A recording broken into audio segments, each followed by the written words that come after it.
Welcome to Sound, where history breathes, civilizations rise and fall, and the echoes of the past speak in a calm, compelling voice. Today, we invite you to journey through one of the most extraordinary sagas in human history, the rise, reign, and transformation of the Roman Empire. Whether you're lying back after a long day, walking through the city, or driving beneath the stars, let the quiet power of history keep you company. If you enjoy this content, don't forget to like, subscribe, and share with fellow history lovers. And in the spirit of connection across lands, just as the Romans once built their roads across the world, leave a comment telling us where you're listening from. We'd love to know where in the world this empire finds its new audience. Now, let the story begin. In the beginning, the myth, the land, and the people. Before the rise of marble cities, echoing forums, and legions thundering across continents, the land that would become Rome was wild and ancient. Nestled in the rolling hills of central Italy, near the banks of the Tiber River, it was a fertile place, lush valleys surrounded by 7 low hills, teeming with deer and olive groves, forests and freshwater springs. This region, known as Latium, had been home to a mosaic of tribes and early civilizations long before a single Roman ever walked its soil. The earliest people of the region were Italic tribes, Latins, Sabines, and Oscans, each with their own dialects, gods, and customs. They were farmers and herders, men and women who honored ancestral spirits, toiled the land, and built humble villages of mud brick and thatch. But above them, to the north, lay the Etruscans. A mysterious, highly developed civilization known for their grand tombs, metalwork, and urban sophistication. And to the south, the Greek colonies of Magna Graecia were spreading Hellenic thought, trade, and artistic influence. Into this fertile crossroads of cultures came a legend, one that would cast a long and fateful shadow over the history of the West. It began, not in Italy, but in the ashes of fallen Troy. According to Roman mythology, Aeneas, a Trojan prince and son of the goddess Venus, escaped the sack of Troy and journeyed across the Mediterranean, guided by fate and divine omens. After trials and tribulations worthy of Homeric verse, he reached the shores of Latium and united with the local people. His descendants, centuries later, would give birth to Rome. Among those descendants were twin brothers, Romulus and Remus. Their tale is steeped in divine prophecy and fratricidal drama. Born to a Vestal virgin and the god Mars, the twins were cast into the Tiber by a fearful king but rescued by a she-wolf who nursed them in a cave known as the Lupercal. Raised by shepherds, they grew into fierce and noble leaders. In time, they decided to found a city, but rivalry poisoned their blood. Romulus, in a fit of ambition and anger, killed Remus and named the new city after himself, Roma. Though mythic, this story gave Romans a sense of divine origin and destiny. Romulus became the archetype of a founder king, strong, resolute, and ruthless. And so, in 753 BCE, Rome was born, not in grandeur, but in grit and legend. The early kingdom of Rome was small and fragile, hemmed in by rivals, raiders, and political uncertainty. Its kings were a mix of Latin, Sabine, and Etruscan descent, each contributing to the early character of the city. From them came sacred rituals, civic institutions, and the first great engineering marvels. The Cloaca Maxima, a massive sewer system, the Forum Romanum, a public space for commerce and debate, and the Temple of Jupiter Optimus Maximus, standing watch over the Capitoline Hill. The last of these monarchs, Lucius Tarquinius Superbus, Tarquin the Proud, was remembered for his tyranny. His reign was marked by cruelty, the trampling of senatorial rights, and a final outrage, the rape of Lucretia, a noblewoman whose suicide sparked a revolution. In 509 BCE, the monarchy was overthrown, and a new system born, the Roman Republic.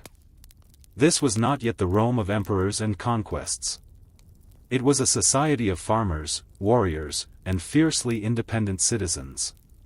Yet already, the Roman spirit had taken form, a devotion to civic duty, a love of liberty, and an almost religious reverence for law and order. The Republic would be forged in the fires of conflict, internal and external, and would eventually build the greatest empire the world had ever known. The birth of the Republic and the struggle for order. The year was 509 BCE. With the fall of Tarquin the Proud and the expulsion of the monarchy, the Romans vowed never again to be ruled by a king. They established a new system of government, one that would balance power among various bodies and remain rooted in civic participation. This was the residential publica, the public affair, where authority would be shared, not monopolized. But the Republic, at its inception, was fragile and uncertain. The structure of the early Republic was intricate and deliberately designed to avoid tyranny. At its heart stood two consuls, elected annually by Roman citizens and charged with leading the army and governing the state. Their power was equal, and each could veto the other's decisions, a built-in safeguard against autocracy.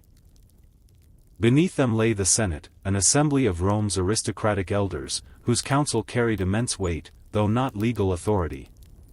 The Senate was the memory of the state, filled with patricians, members of Rome's oldest and most powerful families, who saw themselves as guardians of tradition and honor.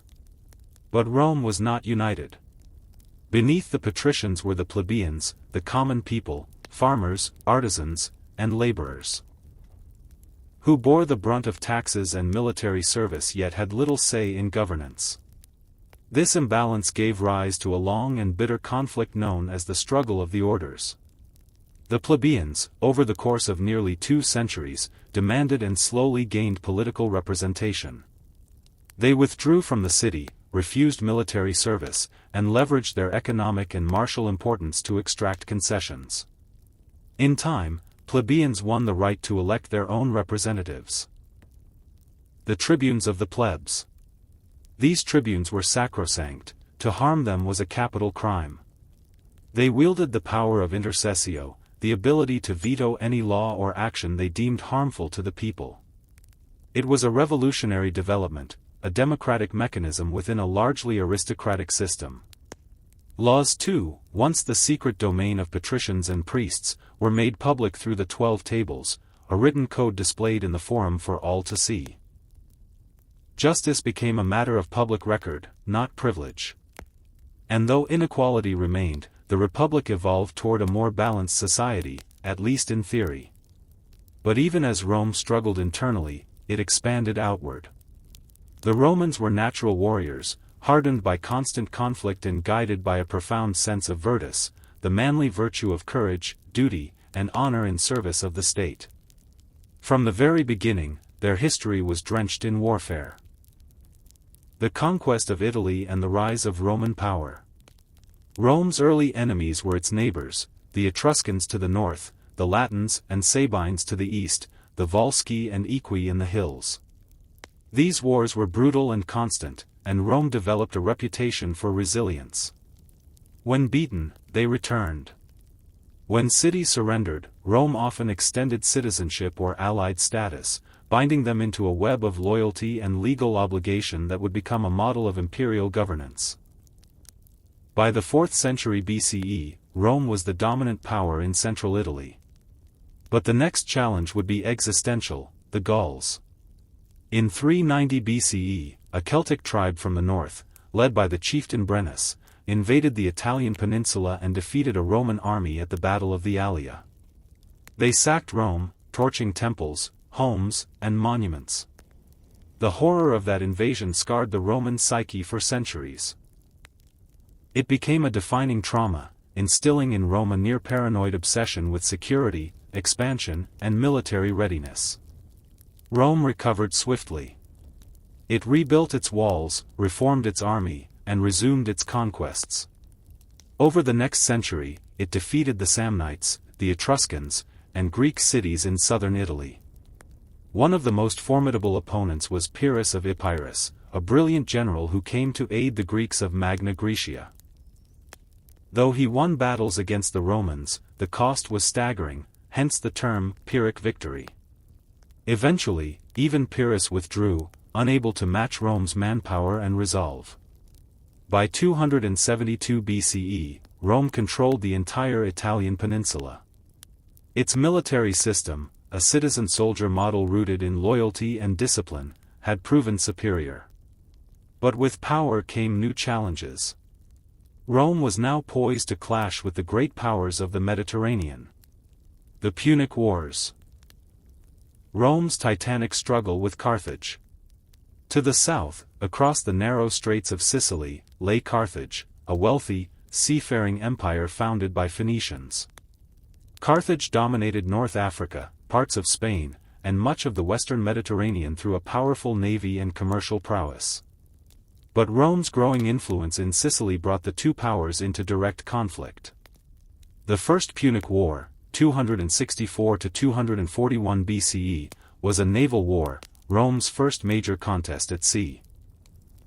Lacking experience, the Romans nevertheless built a fleet from scratch, learning through failure and innovation. They developed the corvus, a boarding device that allowed Roman soldiers to fight like infantry on enemy ships. After decades of grinding warfare, Rome emerged victorious, seizing Sicily, its first overseas province. The Second Punic War, 218 to 201 BCE, was far more dramatic, and nearly fatal for Rome. At its heart was Hannibal Barca, one of history's greatest military minds. In a bold and audacious campaign, Hannibal led his army, including elephants, across the Alps into Italy. He won stunning victories at the Trebia, Lake Trasimene, and most famously, Cannae, where he encircled and annihilated a Roman force nearly twice the size of his own. For over a decade, Hannibal ravaged Italy. Rome refused to yield. In a display of staggering resilience, it raised new armies, reformed its tactics, and waged a war of attrition. Eventually, under the command of Publius Cornelius Scipio, later known as Scipio Africanus, the Romans carried the war to North Africa. At the Battle of Zama in 202 BCE, Hannibal was defeated, and Carthage was humbled. Yet Rome's vengeance was not complete. In the Third Punic War, 149 to 146 BCE, driven by decades of bitterness and fear, Rome laid siege to Carthage itself. After a brutal campaign, the city was destroyed. Its walls razed, its people slaughtered or enslaved, and its land cursed by legend with salt. It was a stark warning to all who opposed Roman dominance. With Carthage defeated and the western Mediterranean under Roman control, a new chapter unfolded in the story of Rome, a chapter defined not only by military glory but by the inner tremors of a republic strained by its own expansion. The city had grown wealthy, powerful, and proud, but also unstable. The cracks in the foundations. Social inequality, political corruption, and militarism began to widen. And in this dangerous soil, towering figures arose, generals, reformers, and demagogues, whose ambitions would reshape Rome forever. The conquest of the East and the corruption within. With its western rivals subdued, Rome turned its gaze eastward. The Hellenistic world, ruling remnants of Alexander the Great's fractured empire, was rich, cosmopolitan, and fractured by intrigue. The kings of Macedon, the Seleucid Empire in Asia, and the Ptolemies of Egypt all drew Roman interest. Rome did not march east immediately as conquerors, but through alliance, arbitration, and gradual intervention, it extended its influence. The Macedonian Wars marked Rome's entry into Greek affairs. Initially cast as liberators of the Greek city-states from Macedonian dominance, Roman legions eventually imposed their will outright.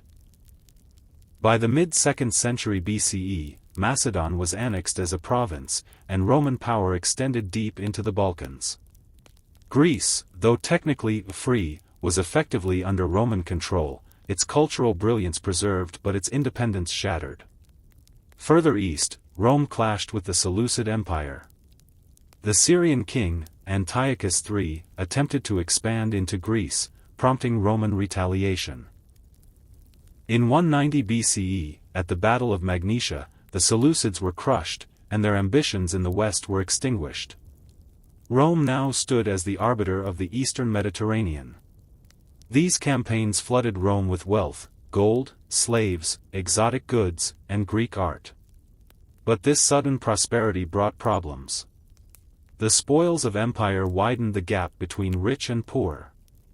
A new class of wealthy aristocrats, the equites, or equestrian order, emerged, profiting from trade, taxation, and speculation. Meanwhile, small farmers, the backbone of the Roman legions, were driven off their land by debt and competition from slave plantations. Many migrated to the city, swelling the ranks of the urban poor. The Roman Senate, increasingly dominated by a conservative aristocracy, resisted reform. It viewed its privileges as sacred and resisted redistribution or welfare. But the pressure from below could not be ignored forever. The Gracchi and the first tremors of civil strife. In the late 2nd century BCE, two brothers sought to mend the wounds of the Republic.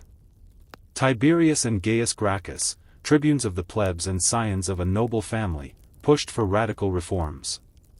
Tiberius proposed redistributing public land to landless citizens.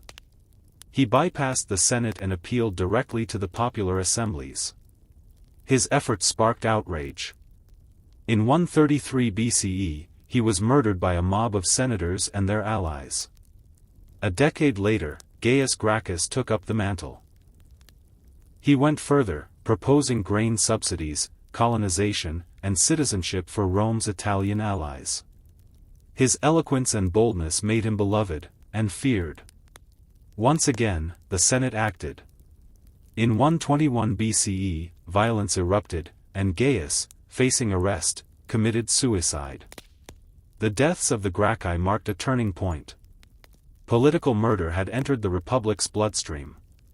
It would not be the last time blood stained the stones of the Forum. Marius, Sulla, and the rise of the warlords. The next great crisis came not from internal reformers but from the militarization of politics. Gaius Marius, a brilliant general and new man of humble birth, reformed the Roman army. He opened its ranks to the landless poor, who now served not for patriotism but for pay and the promise of land. These soldiers became loyal not to the state, but to their generals. Marius won glory in Africa and against the Germanic tribes threatening Italy. But his rivalry with another general, Lucius Cornelius Sulla, would plunge Rome into chaos. Sulla, a patrician and veteran of the eastern campaigns, marched his army on Rome itself in 88 BCE, an unprecedented act of treason. Marius fled. When Sulla left for Asia to fight Mithridates, king of Pontus, Marius returned and took brutal revenge. The struggle between the two culminated in Sulla's second march on Rome. He seized power, declared himself dictator, and launched a bloody purge of his enemies. Sulla restructured the Republic to favor the Senate and limit the powers of the tribunes. When he retired voluntarily, it seemed that the Republic might survive, but the precedent was set: generals with armies could dictate politics. Pompey, Crassus, and the rise of Caesar. In the power vacuum that followed, new figures emerged, ambitious, shrewd, and unrelenting.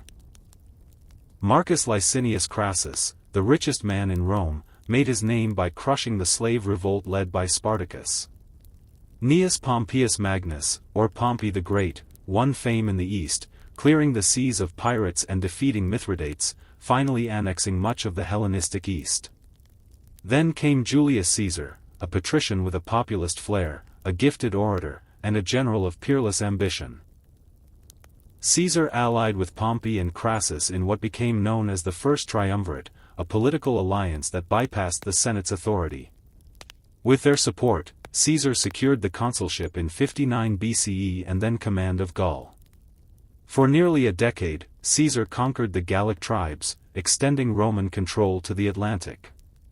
He became immensely wealthy and beloved by his soldiers. But the alliance frayed. Crassus died in Parthia, Pompey aligned with the Senate. Caesar was ordered to disband his army and return to Rome. Instead, in 49 BCE, he crossed the Rubicon River with his legions, uttering the immortal words, Alia iacta est, the die is cast. Civil war erupted. The Rubicon had been crossed, not just the literal river that separated Caesar's province from Italy, but the metaphorical boundary between republic and empire. The civil war that followed tore the Roman world asunder. It was not a war for territory or defense. It was a war for the soul of Rome. And as legions marched, cities fell, and alliances fractured, one man stood poised to reshape the destiny of the ancient world. Caesar's march to power and the twilight of the Republic.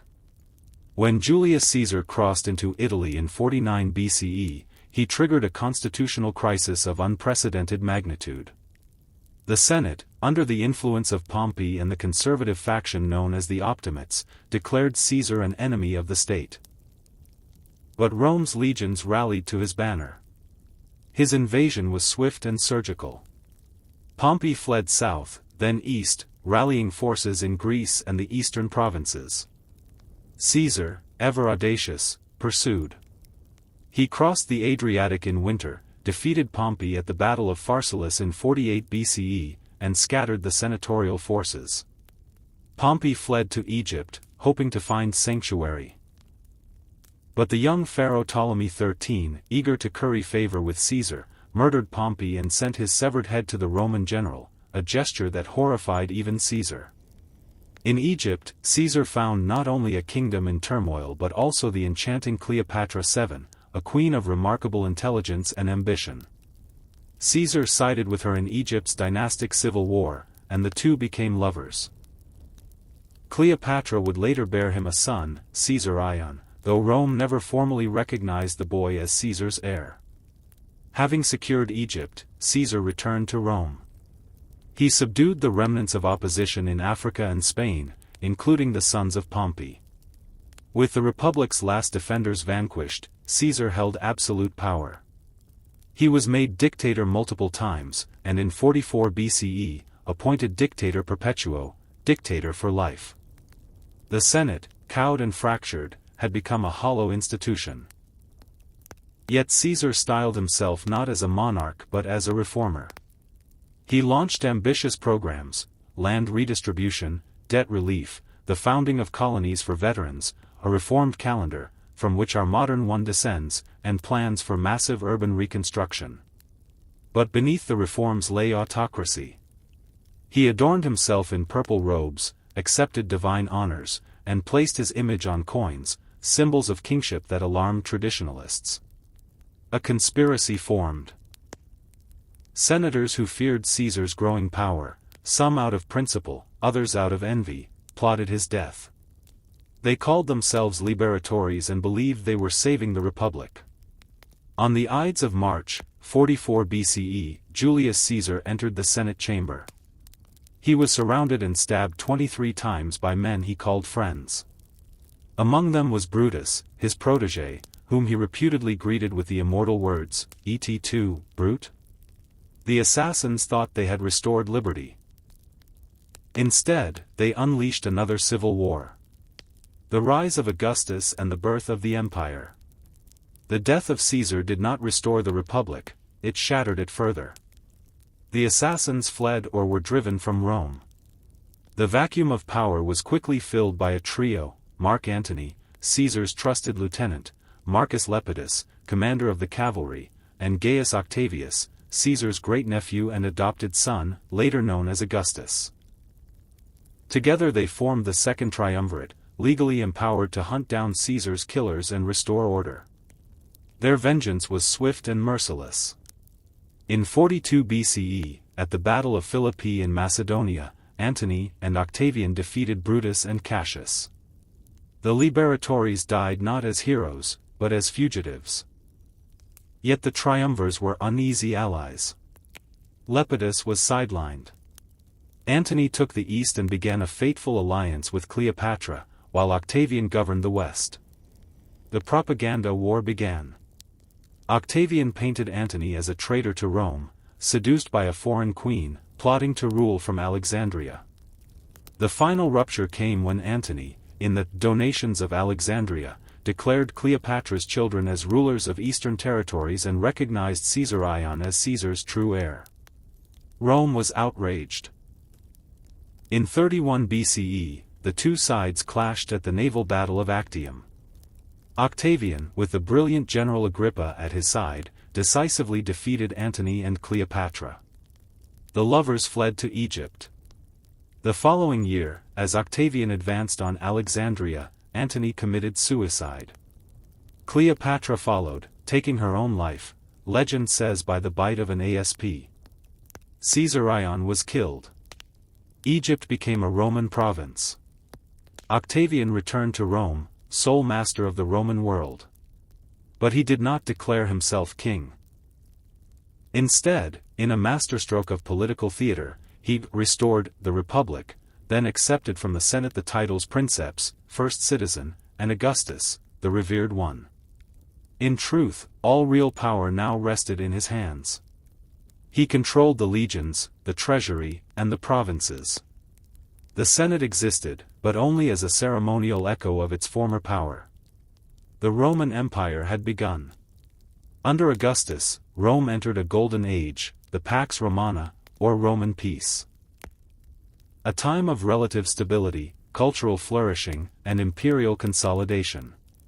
Though its armies still expanded the frontiers and its provinces simmered with tension, the core of the empire enjoyed a level of security and prosperity unknown in the chaotic final years of the Republic. Yet beneath the surface of marble temples and triumphal arches, the imperial machine evolved into something altogether new. An empire ruled by one man, cloaked in republican tradition, commanding the destinies of millions. Augustus and the architecture of empire. Augustus ruled with subtlety and patience. He understood that monarchy by any other name would invite resistance, so he veiled his power behind the titles of old. He was Princeps Senatus, the first among senators, and Pontifex Maximus, the chief priest.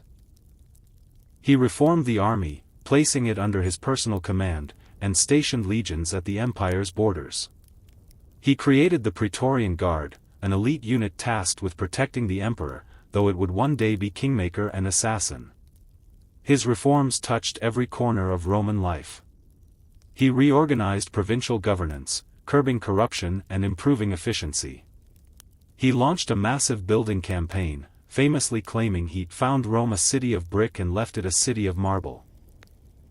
Temples, aqueducts, roads, and forums sprouted across the empire, bearing the imperial seal. Culturally, Augustus fostered a revival of Roman values. He promoted literature that extolled the virtues of Rome's past and justified its destiny. Poets like Virgil wrote epics such as the Aeneid, linking Rome's origins to the divine and noble Trojan hero Aeneas. Livy chronicled Rome's history, glorifying its republican virtues even as they vanished. Augustus also enacted social legislation to encourage marriage and childbearing among the Roman elite, aiming to curb moral decay. Yet his private life bore contradictions. His daughter Julia, married for political reasons to secure alliances, became a scandal for her affairs. Augustus, the restorer of virtue, exiled her. Despite these shadows, Augustus reigned for over 4 decades. When he died in 14 CE, power passed not to the Senate, but to his stepson Tiberius. The illusion of the Republic was maintained, but the empire was now hereditary in all but name. The Julio-Claudian emperors, from shadows to madness. Tiberius was a capable but dour ruler, more inclined to isolation than spectacle. He ruled from the island of Capri in his later years, while Rome descended into intrigue and fear under the influence of the ruthless Praetorian prefect Sejanus. Tiberius's reign ended in paranoia and purges, but the machinery of empire endured. He was succeeded by Caligula, Gaius Caesar, great-nephew of Augustus. At first, the young emperor was beloved, a charming figure raised in the shadow of the legions. But something broke within him. Whether through illness, trauma, or unchecked power, Caligula descended into madness. He proclaimed himself a living god, insulted the Senate, and squandered the treasury on spectacles and extravagance. He allegedly planned to make his horse a consul. After 4 years of terror and excess, the Praetorian Guard assassinated him. In the chaos, the Guard elevated Claudius, Caligula's uncle, an unlikely emperor with a limp and a stutter. Yet Claudius proved a competent administrator. He expanded the empire into Britannia, initiated major public works, and reformed the legal system. But his court was a nest of manipulation. His wife, Agrippina the Younger, maneuvered to place her son Nero on the throne. Nero's reign began with promise. Under the guidance of the philosopher Seneca, he showed restraint. But that promise faded. Nero descended into megalomania. He murdered his mother, his wife, and countless senators. He fancied himself a poet and performer, scandalizing Rome by appearing on stage. In 64 CE, a great fire consumed much of the city. Nero's enemies whispered that he had set it to clear space for a grand palace, the Domus Aurea. Blame fell upon the Christians, then a small and suspect sect, who faced the empire's first major persecution. Nero's rule ended in rebellion. As provinces revolted and Rome turned against him, Nero fled the city and took his own life in 68 CE. With his death, the Julio-Claudian dynasty ended, and civil war erupted. The year of the four emperors and the Flavian stabilization. In 69 CE, four emperors rose and fell in quick succession. Galba, Otho, Vitellius, and finally Vespasian, a general who had been fighting in Judea. Vespasian emerged victorious and founded the Flavian dynasty. Practical and no-nonsense, Vespasian stabilized the empire and restored discipline. He began construction of the Colosseum, funded by spoils from the suppression of the Jewish revolt, including the sack of Jerusalem in 70 CE. His sons, Titus and Domitian, followed. Titus, though briefly emperor, was remembered fondly for his compassion during the eruption of Mount Vesuvius and a great fire in Rome. Domitian, however, became a despot. He enforced rigid control, saw plots everywhere, and ruled with an iron fist. Though efficient, his paranoia led to many executions. He was assassinated in 96 CE. The Five Good Emperors, Rome at its height. What followed was a golden period under what historians call the Five Good Emperors. Nerva, Trajan, Hadrian, Antoninus Pius, and Marcus Aurelius. They were chosen for merit, not birthright, and brought stability, prosperity, and justice. Trajan expanded the empire to its greatest territorial extent, conquering Dacia, modern Romania, and initiating grand building projects, including his famous Column. Hadrian, his successor, shifted focus from expansion to consolidation. He built the eponymous wall in Britannia and traveled widely through the provinces, promoting unity. Antoninus Pius maintained peace and order, ruling with fairness. And Marcus Aurelius, the philosopher king, embodied Stoic virtue. He wrote his meditations amidst campaigns against Germanic tribes, reflecting on duty, fate, and mortality. But even his reign, so noble in mind, could not halt the pressures mounting on the frontier and within. When Marcus Aurelius died in 180 CE, he broke tradition by passing power to his son, Commodus, an erratic and dangerous man. With that decision, the decline began. The world Constantine left behind was no longer the Rome of Augustus or Trajan. The Senate, once the proud heart of Roman governance, had become ceremonial. The old gods had given way to the cross. Latin still rang in the streets of the West, but Greek echoed more powerfully in the East. A profound metamorphosis had taken place, one that would define the next stage of the Roman Empire's life. The gradual dissolution of its western half and the rise of the Christian East. From pagan glory to Christian orthodoxy, the transformation of the Roman soul.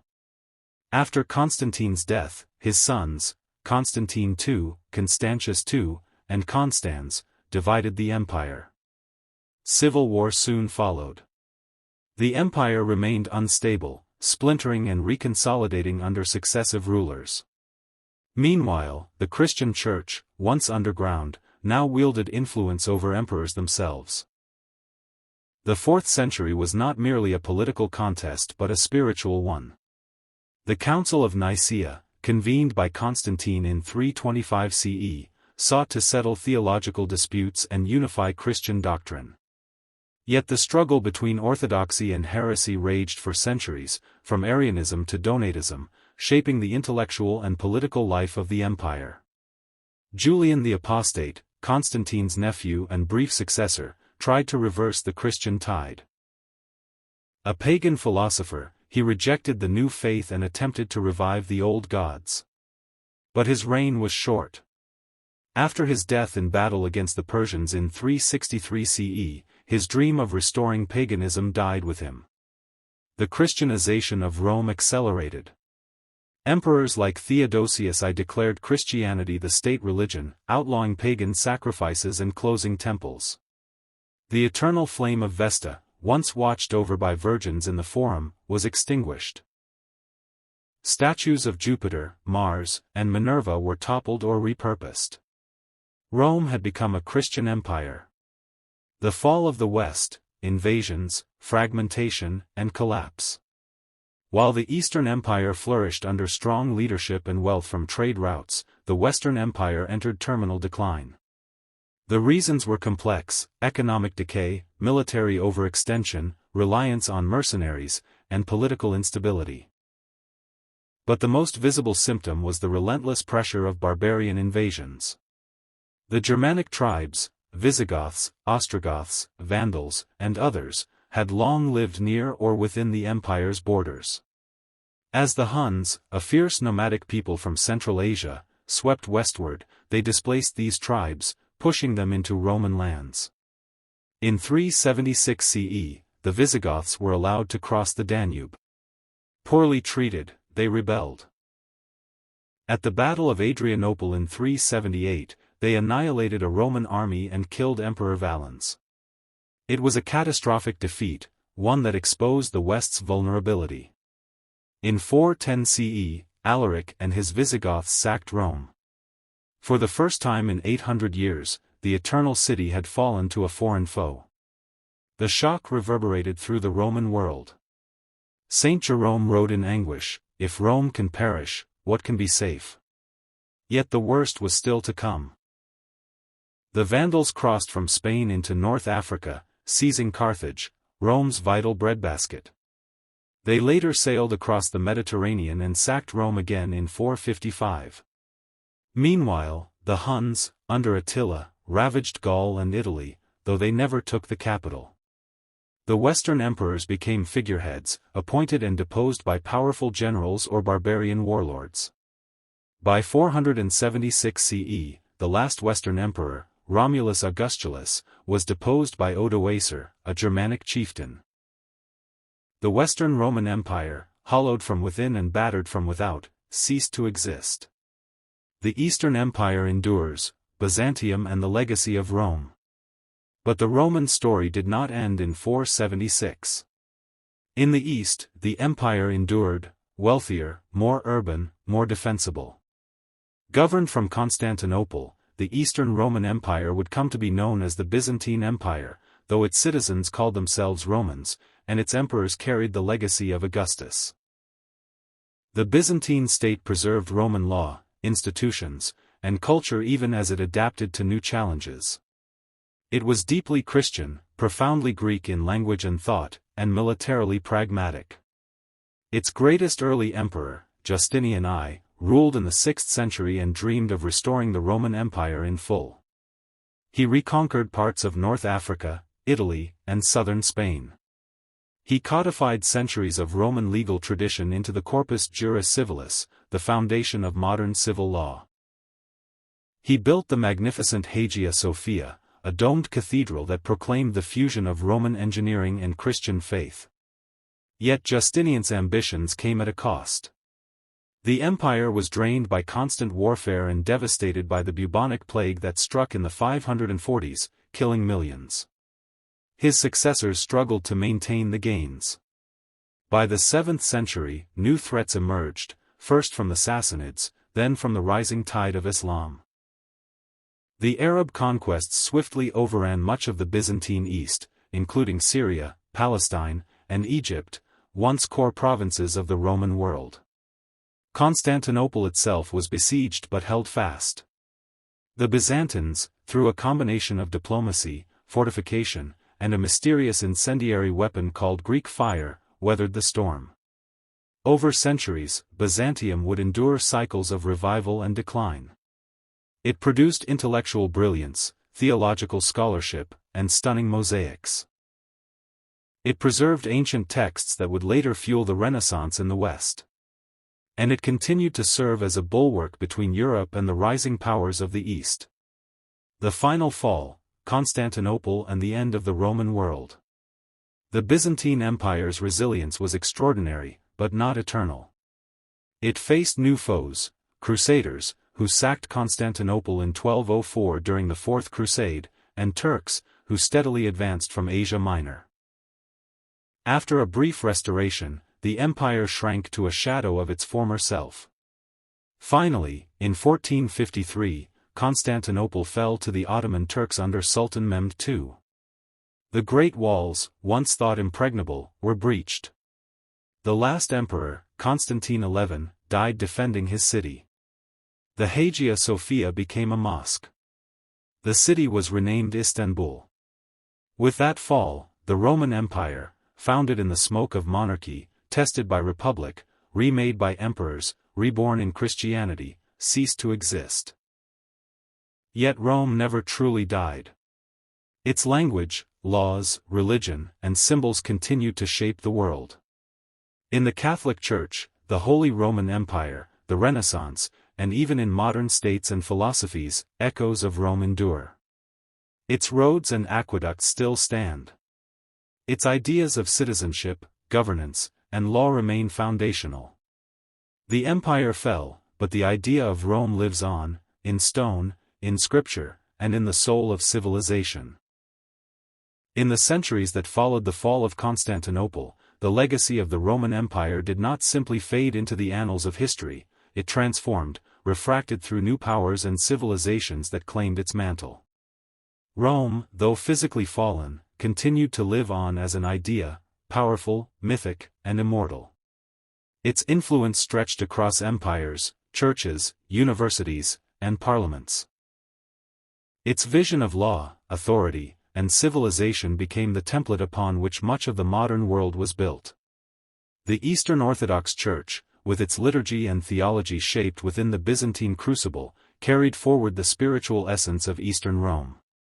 Russia, rising to power in the late medieval period, began to see itself as the Third Rome, Moscow, the heir of Constantinople, destined to uphold Christian civilization after the West had splintered and the East had fallen. The Tsars took their title from Caesar. The double-headed eagle, once the imperial emblem of Byzantium, now flew over the Russian Empire. In the West, the Catholic Church, centered in the city of Rome itself, became the enduring institution that survived the empire's collapse. It preserved Latin, cultivated learning, administered justice, and claimed a spiritual authority once held by emperors. The Pope inherited not just the mantle of St. Peter, but also the political and symbolic authority of the Caesars. In many ways, medieval Europe was ruled less by kings than by the memory of Rome, mediated through the Church. And then came the Holy Roman Empire, born when Pope Leo III crowned Charlemagne emperor in 800 CE. Though it bore little territorial resemblance to the ancient Roman Empire, it claimed spiritual and legal continuity with it. Voltaire would later quip that the Holy Roman Empire was neither holy, nor Roman, nor an empire, but in the medieval mind, it was the visible sign of Rome's transmutation, not an empire of bricks and legions, but of divine right and Christian law. The Renaissance, flowering in Italy during the 14th to 16th centuries, was a conscious resurrection of Rome. Artists, poets, and thinkers unearthed its ruins, copied its manuscripts, emulated its language. Cicero, Virgil, and Tacitus were read again. Michelangelo and Raphael painted scenes from its mythic past. Architecture, from the dome of St. Peter's Basilica to the columns of Florentine palaces, drew directly from Roman forms. Humanists praised the virtus and dignitas of Roman citizens. In this rebirth, Rome was not just remembered, it was revived. In the Enlightenment and the rise of democratic revolutions, Rome was again a model. The American founding fathers were steeped in Roman history. They read Livy, revered Cato, and modeled their republic after the Roman Senate. The very word Senate, the idea of a republic of laws, of checks and balances, of a constitution grounded in civic virtue, all were legacies of Rome reborn in a new world. Washington was likened to Cincinnatus, Jefferson to Cicero. Napoleon crowned himself emperor in Rome's shadow, dreaming of a new Roman order across Europe. Mussolini would do the same centuries later, trying to evoke the grandeur of empire in fascist terms. But these were imitations made potent only because Rome had left an indelible archetype in the Western imagination. Even today, Rome's legal system echoes in courtrooms across continents. Its architecture graces universities and capitals. Latin phrases define medicine, science, and law. The days of our week, the calendar of our year, the very names of our months, still trace their origins to Roman power. Our alphabets, roads, citizenship, and sense of identity all owe something to the empire that once ruled from the Tiber.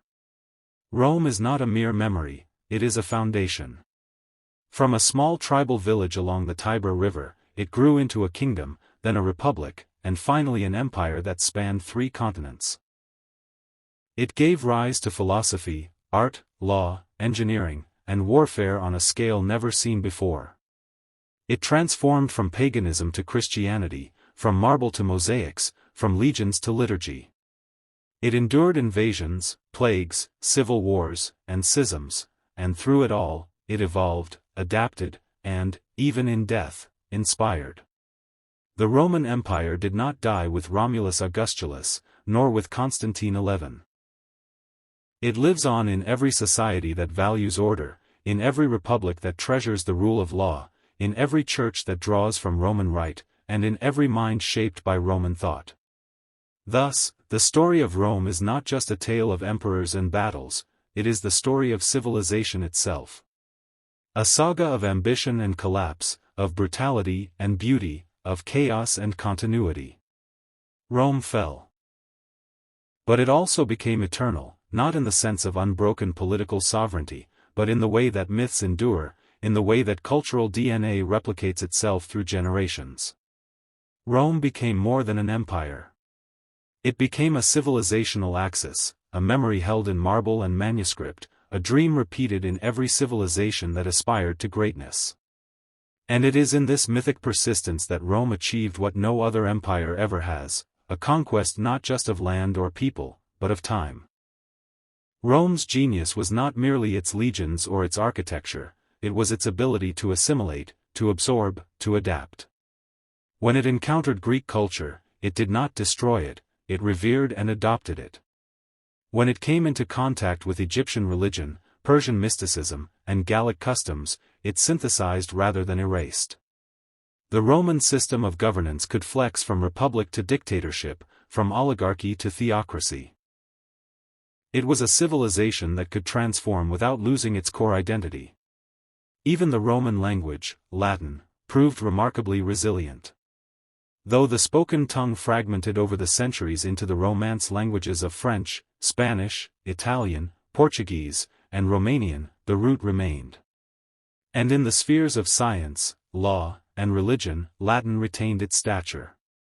A dead language, perhaps, but one with immortal reach.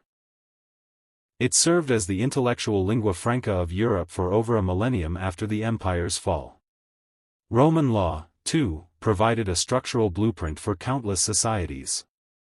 The Justinian Code, compiled in the 6th century under Emperor Justinian, was not just a consolidation of centuries of Roman legal thought, it was a distillation of Roman ideals of justice, property, citizenship, and sovereignty.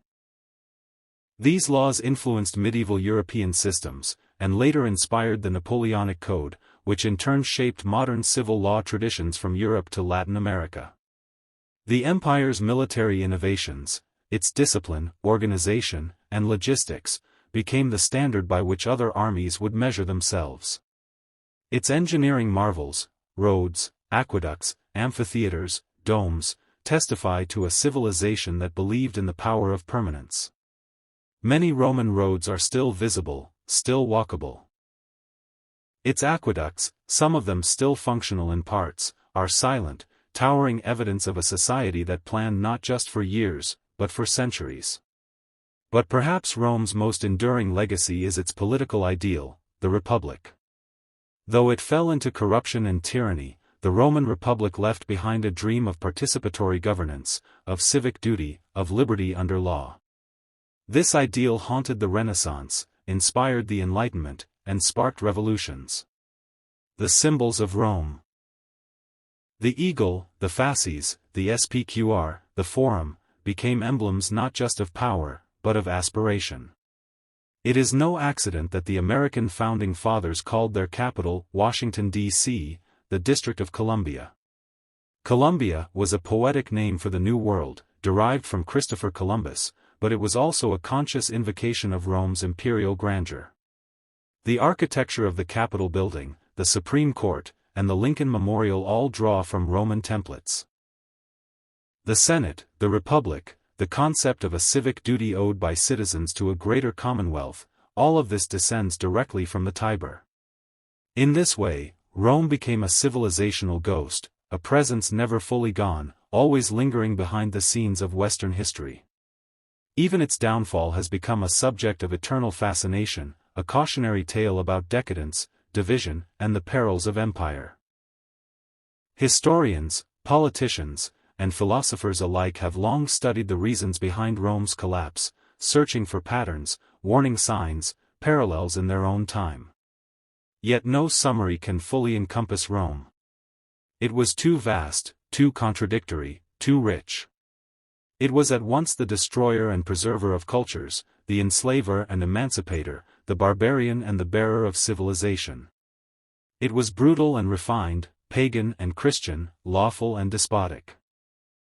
It was human in all its splendor and all its flaws.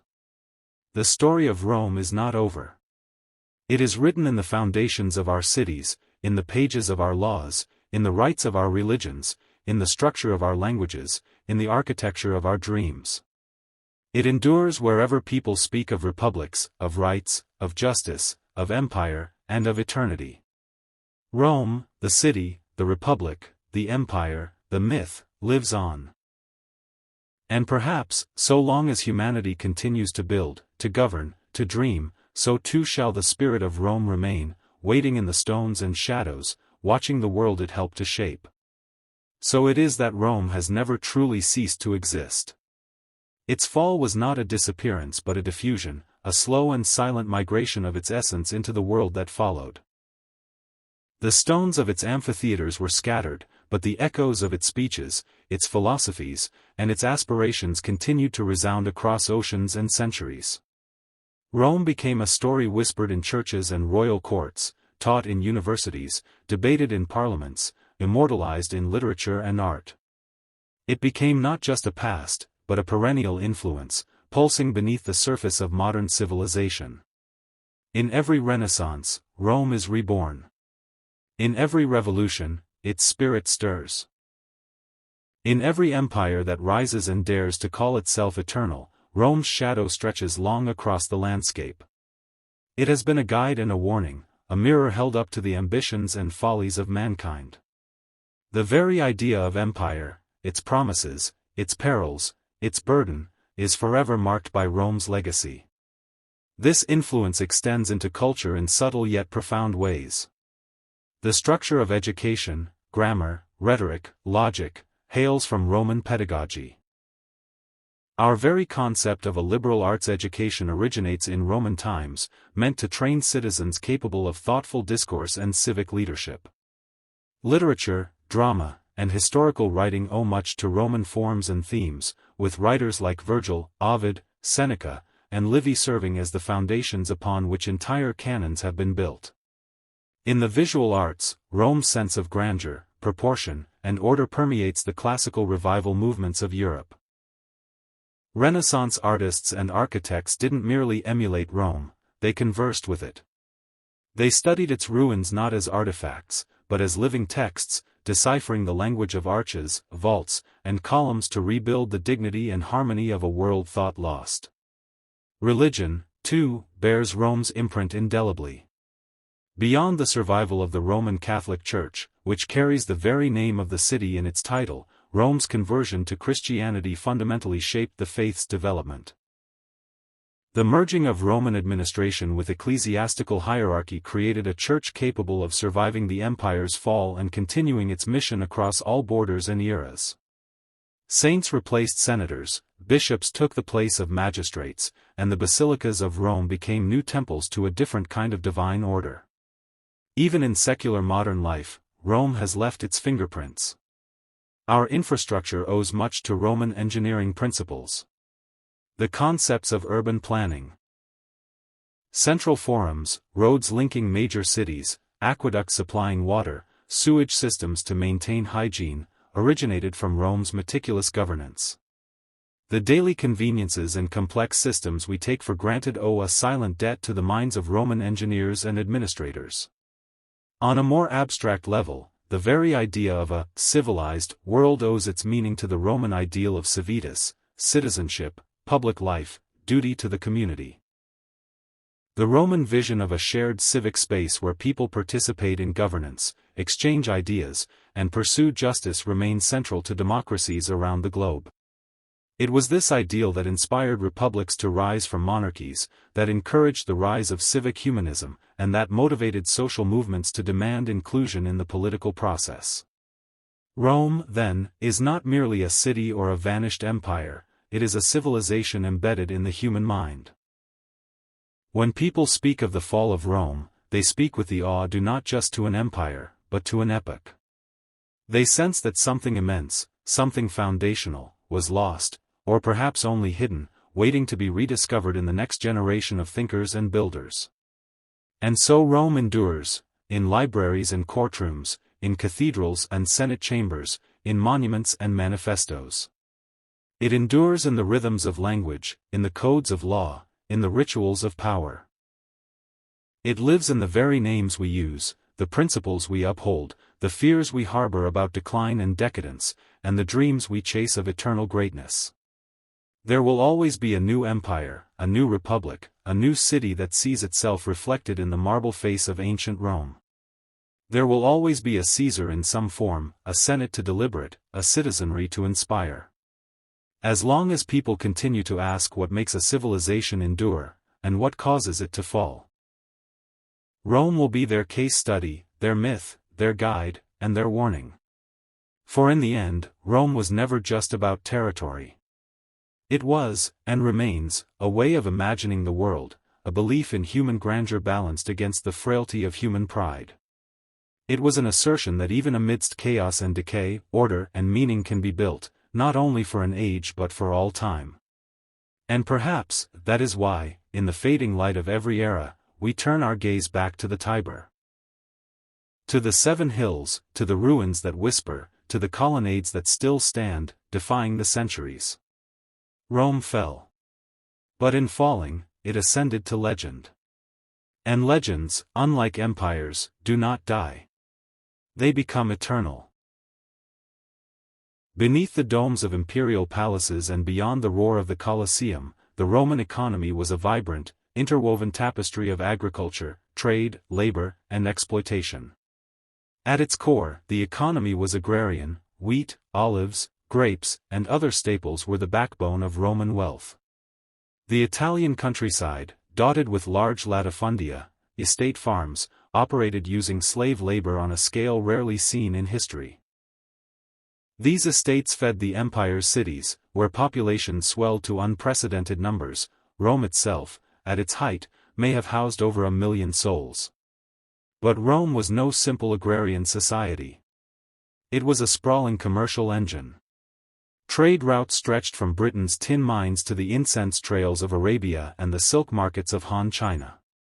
The Mediterranean Sea, Mare Nostrum, or Our Sea, as the Romans called it, was the beating heart of this network, with ships constantly ferrying goods, people, and ideas between continents.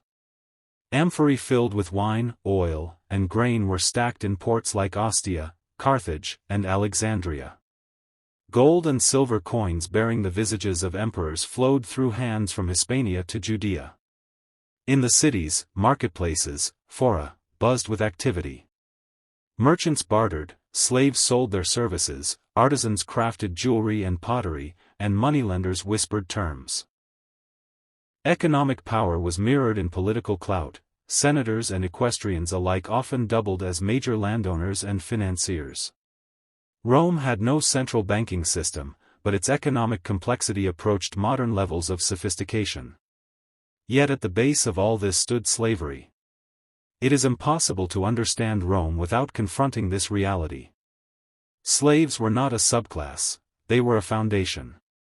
War captives, children of slaves, debtors, and foreigners were all fodder for the system. They worked in mines, served as tutors, cleaned homes, taught children, entertained as gladiators, and performed state functions. A fortunate few could earn or buy their freedom, becoming freedmen and, eventually, even citizens. But most lived and died in anonymity. The Roman economy, culture, and lifestyle were built on this vast underclass. Daily life in Rome was a contrast between luxury and struggle. The wealthy lived in spacious domus. Homes adorned with mosaics, courtyards, and private baths. The poor, however, packed into insulae, multi-storied apartment blocks prone to fire and collapse. Access to water and sanitation varied drastically by class. The public bathhouses, however, served as social equalizers, where rich and poor alike could bathe, exercise, and gossip. The role of women in Rome evolved across time and place.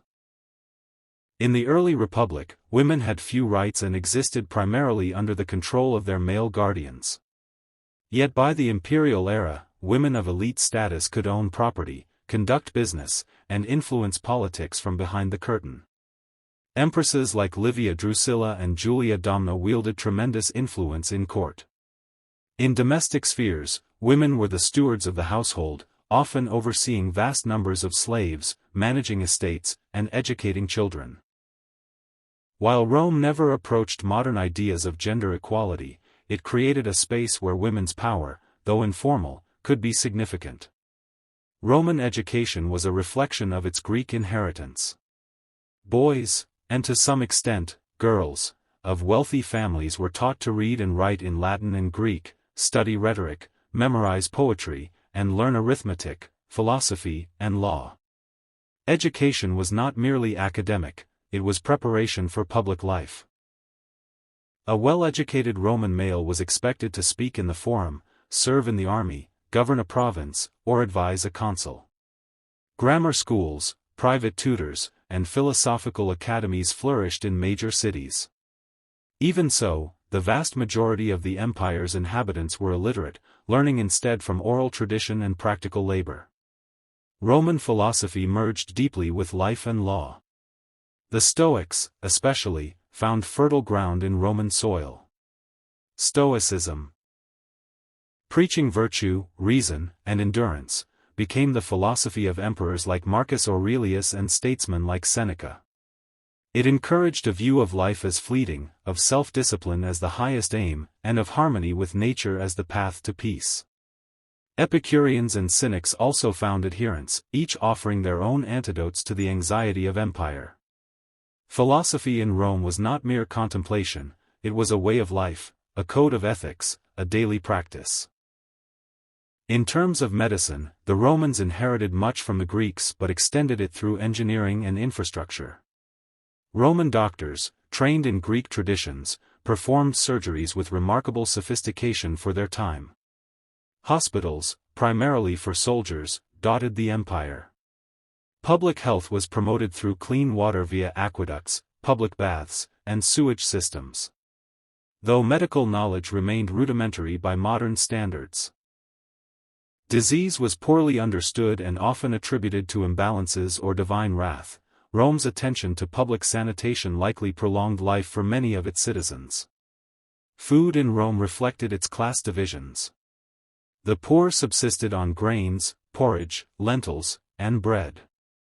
The rich enjoyed exotic feasts of flamingo tongue, sea urchin, oysters, dormice, and spiced wine, often consuming multiple courses at elaborate dinner parties called convivia.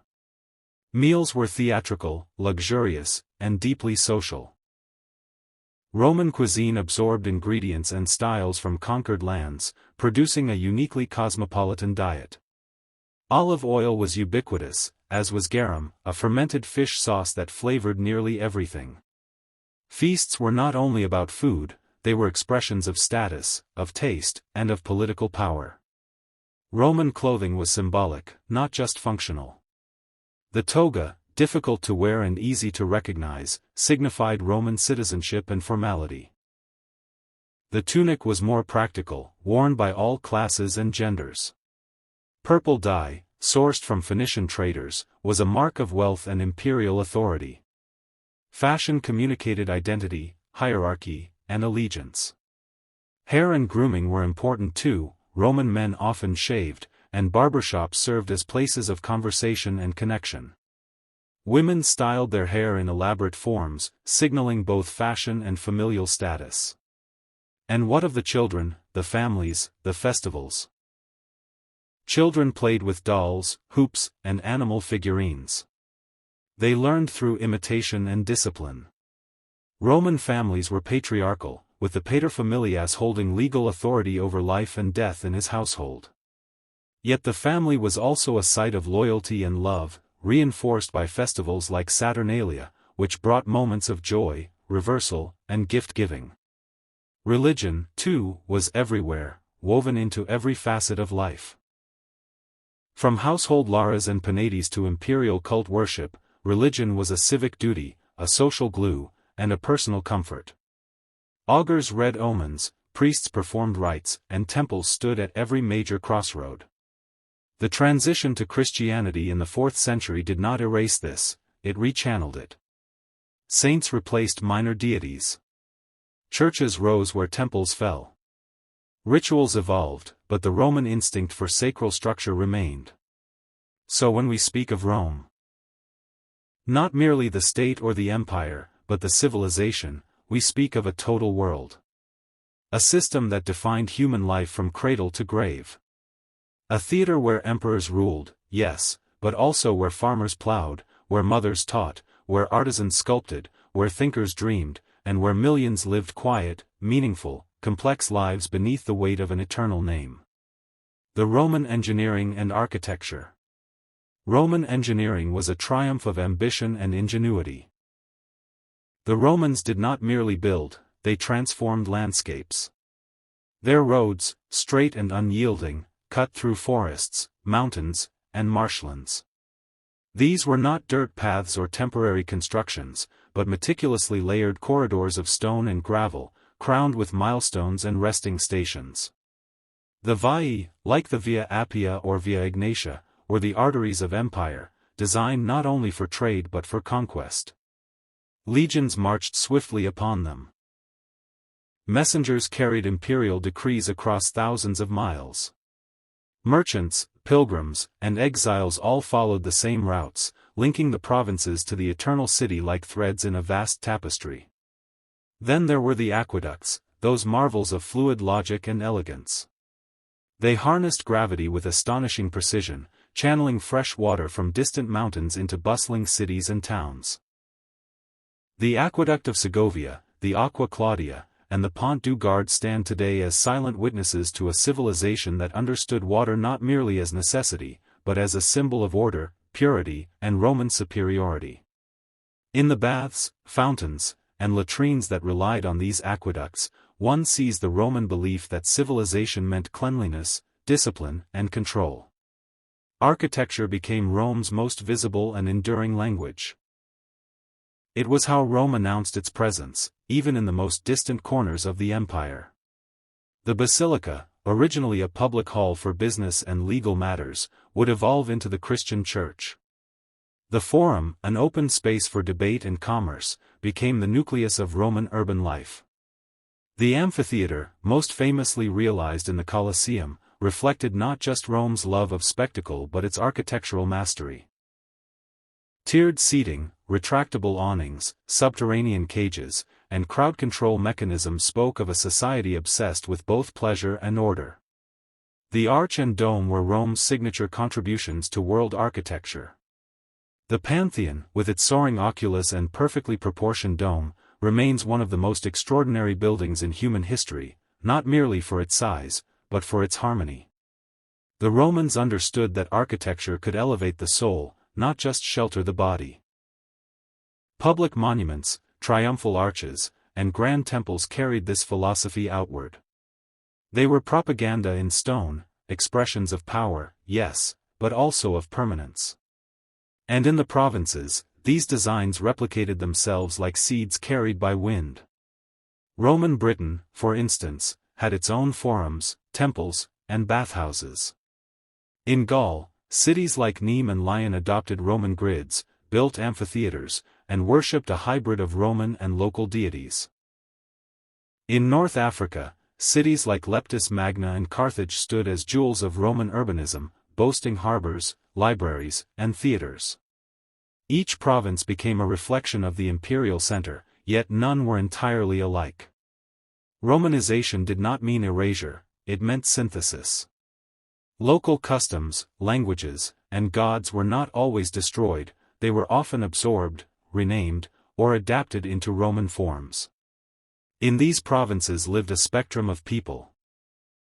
Roman citizens, freedmen, slaves, soldiers, traders, native elites, and peasants. The Roman military presence was a constant reminder of imperial power, but also a source of opportunity. Many provincial men joined the legions, served for decades, and upon retirement were granted land and citizenship. Forts became towns. Frontier outposts grew into cities. Along the Rhine, the Danube, and in the deserts of Syria, Rome planted not just garrisons but culture. Law was one of Rome's greatest exports. The Roman legal system, its principles of contracts, property, citizenship, and due process, spread to every corner of the empire. Courts operated in provincial capitals, applying Roman law to Roman citizens and increasingly to locals as well. This codification created a sense of shared identity, of participation in something greater than tribe or tongue. Even today, the echoes of Roman law ring in modern legal systems across Europe, the Americas, and beyond. Language, too, became a unifying force. Latin spread like wildfire, becoming the tongue of administration, law, and literature in the West, while Greek remained dominant in the eastern provinces. Over time, these languages evolved, blending with native dialects to become the foundations of modern tongues: Spanish, French, Italian, Portuguese, and Romanian. Through language, Rome lived on in every prayer, proclamation, and poem of the post-imperial world. Religion in the provinces reflected this pattern of fusion. Local gods were often paired with Roman counterparts, Celtic deities with Mars or Mercury, Egyptian gods with Jupiter or Isis. Temples honored these divine hybrids, creating a spiritual bridge between Rome and its subjects. With the rise of Christianity, this syncretism shifted, but the infrastructure of belief remained. Christianity spread along Roman roads, found homes in Roman cities, and expressed itself through Roman architecture and administration. Then there was the Roman military, more than an army, it was an institution, a culture unto itself. Soldiers were engineers, builders, diplomats, and colonizers. They constructed roads, bridges, and forts.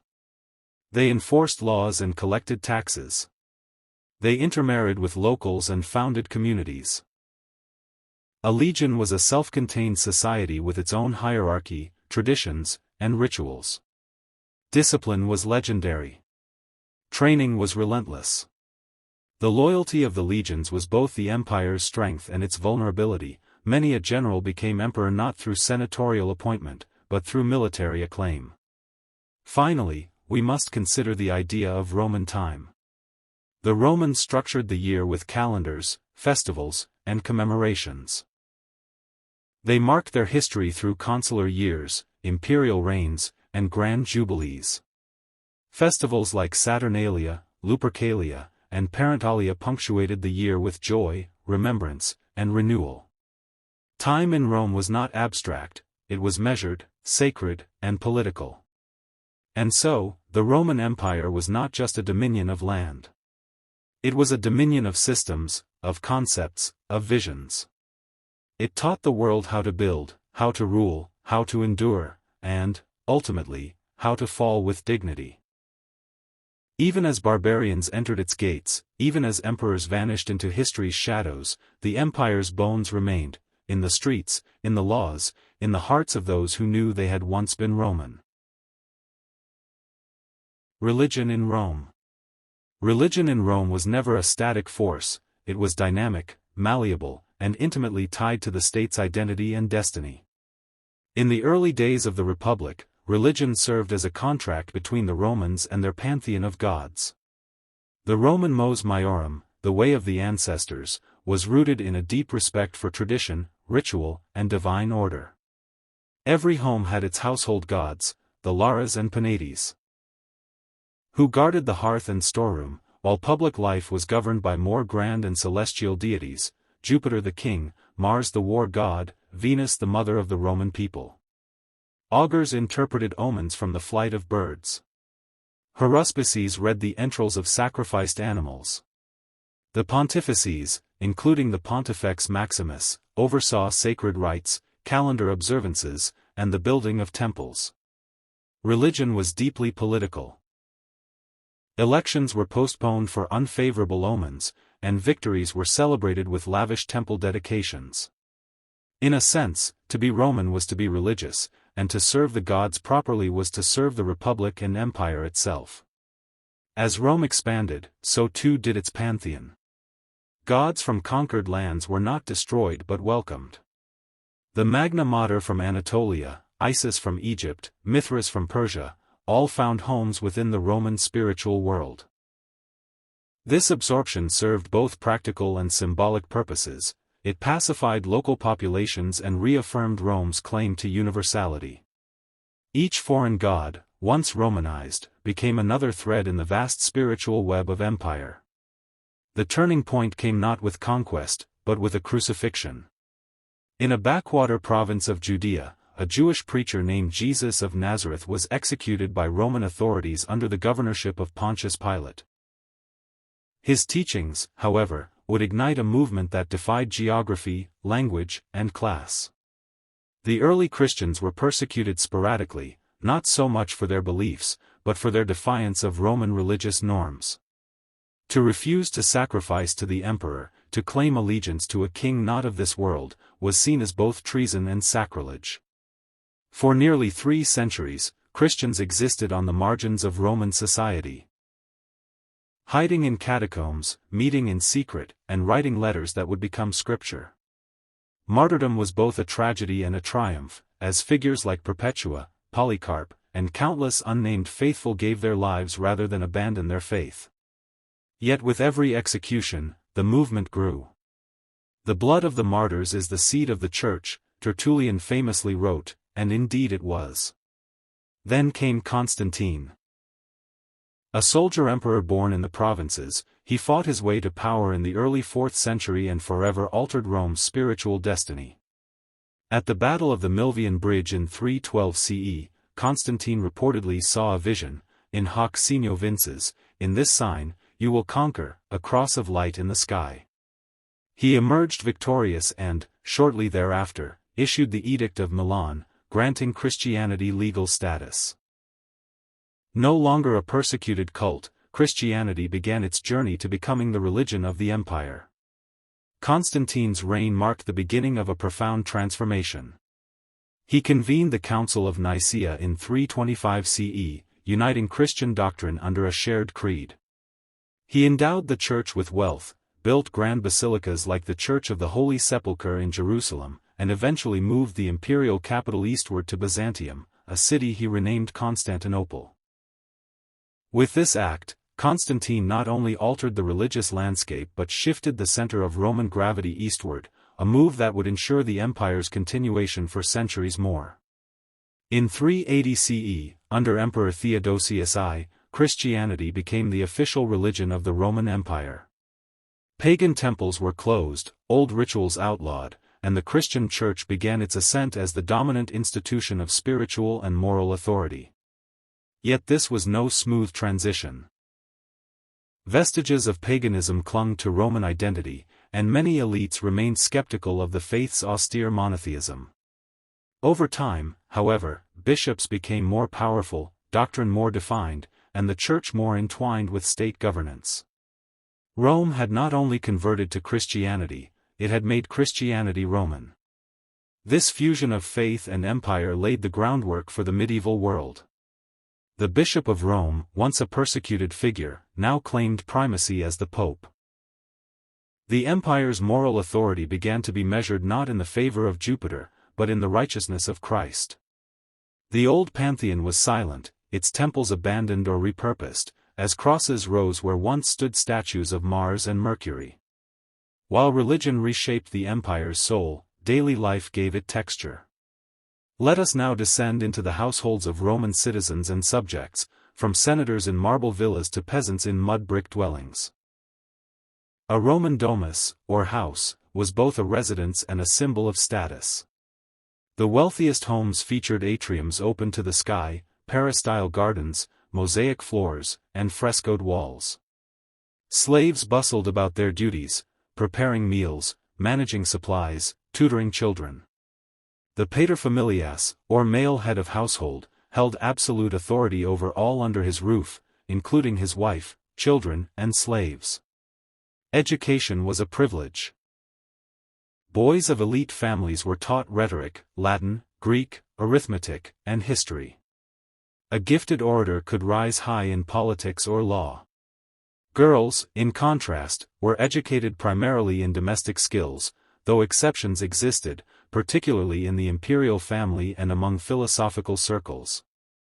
Marriage, often arranged and political, occurred young. Women could own property and manage estates, especially in the imperial era, but they were largely excluded from formal politics. In the countryside, life was simpler but harder. Most Romans were farmers, working lands owned by elites or the state. Grain, olives, and grapes formed the agricultural backbone of the empire. Villages clustered near wells and temples. Festivals punctuated the agricultural calendar, honoring deities like Ceres and Bacchus. In the cities, taverns, markets, and forums buzzed with activity. Public baths served as centers of hygiene, gossip, and relaxation. Chariot races in the Circus Maximus and gladiator contests in the Colosseum provided both distraction and imperial spectacle. And in the legions, a different rhythm of life prevailed. Soldiers trained constantly, marched great distances, and built the infrastructure of empire. They lived in forts laid out in rigid grids, with barracks, granaries, armories, and command posts. Off-duty, they gambled, drank, and wrote letters to loved ones. They fought not just enemies, but disease, boredom, and the harshness of distant postings. A career soldier served for 25 years and, if he survived, received land and citizenship, a powerful reward that turned barbarian auxiliaries into Roman patriots. The fall of Rome in the west in 476 CE did not end the story, it shifted its course eastward. In Constantinople, the Roman Empire endured as the Byzantine Empire, ruled by emperors who saw themselves as true heirs of Augustus and Constantine. Justinian, one of the greatest Byzantine rulers, reconquered parts of the West, codified Roman law into the Corpus Juris Civilis, and constructed the Hagia Sophia, a marvel of Christian architecture and Byzantine brilliance. The Byzantines retained Roman institutions, military structures, and legal traditions, but fused them with Orthodox Christianity and Hellenistic culture. They spoke Greek, debated theology with passion, and fought wars against Persians, Arabs, Bulgars, and Turks. Their diplomacy was subtle, their bureaucracy complex, and their religious life deeply mystical. Icons, liturgies, and monasteries flourished as the spiritual and political heart of Eastern Christendom. Even as the Western lands descended into what historians would later call the Dark Ages, the Eastern Roman, or Byzantine, Empire stood as a beacon of continuity. It would not fall until 1453, when Ottoman forces captured Constantinople. Yet even in its fall, Rome's spirit echoed on, in the Renaissance, in the laws of Europe, in the very idea of civilization. Would you like me to continue deeper into the Byzantine Empire, the role of women in Roman society, the evolution of Roman law, or another specific facet of this eternal empire? Roman law. Roman law was not born fully formed, it evolved from tribal customs, regal decrees, and civic necessity. The earliest Roman legal framework was encapsulated in the 12 Tables, inscribed around 450 BCE at the insistence of the plebeians who demanded transparency in their rights. These tables, displayed in the Forum, addressed matters ranging from debt, property, and inheritance to trial procedures and family law. Though primitive by later standards, the 12 Tables established a crucial precedent, the idea that law should be written, public, and applicable to all Roman citizens. As the Republic matured, a complex web of laws emerged, administered by magistrates, interpreted by jurists, and debated by senators. The praetors wielded judicial authority, issuing edicts that shaped the law's application in specific cases. These evolving edicts formed a living legal corpus, adaptable, precedent-driven, and refined by experience. Roman jurists like Gaius, Papinian, and Ulpian produced legal commentaries that would influence jurisprudence for millennia. Roman law emphasized concepts such as contractus, contract, delictum, tort, and personae, legal identity. Not merely as technicalities, but as essential definitions of civic interaction and personal rights. Under the emperors, particularly Hadrian and Septimius Severus, the imperial decree became law. What the emperor willed was binding. Yet paradoxically, this absolutism was mitigated by a deeply entrenched legal tradition. The emperor's role was not to override the law, but to interpret and embody it.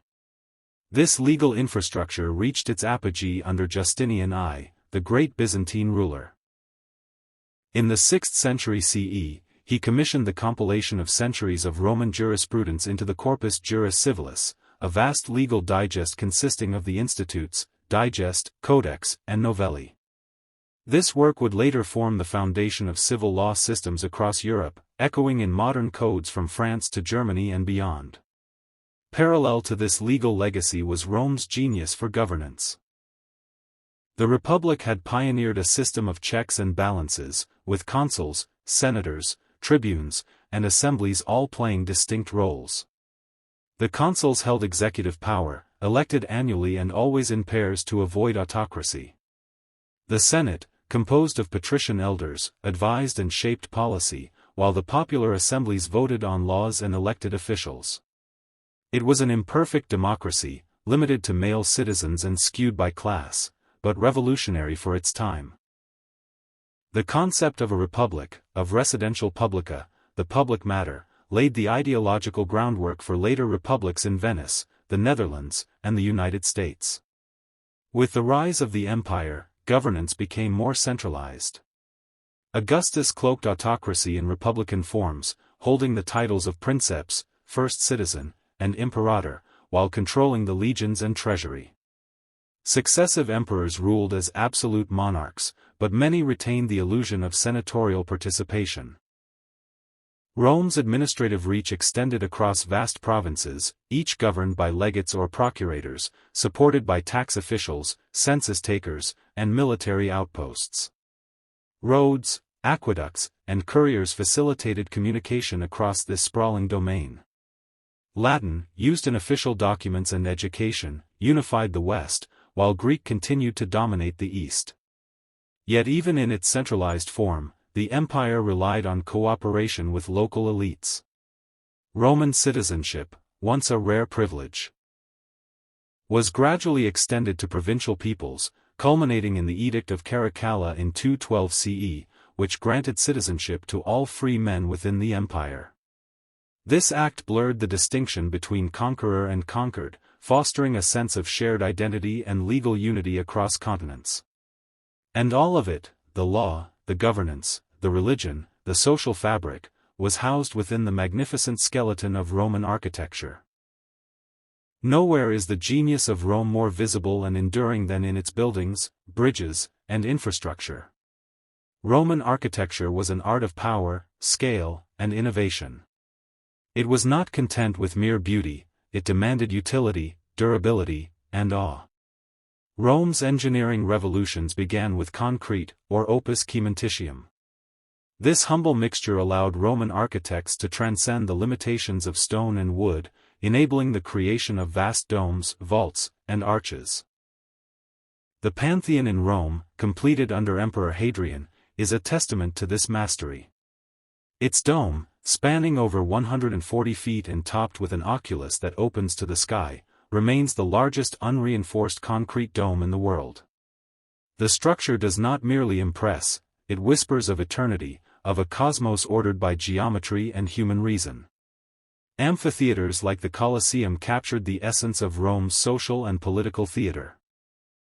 Here, emperors performed their role as providers of panem et circenses, bread and circuses, through gladiatorial games, beast hunts, and naval reenactments.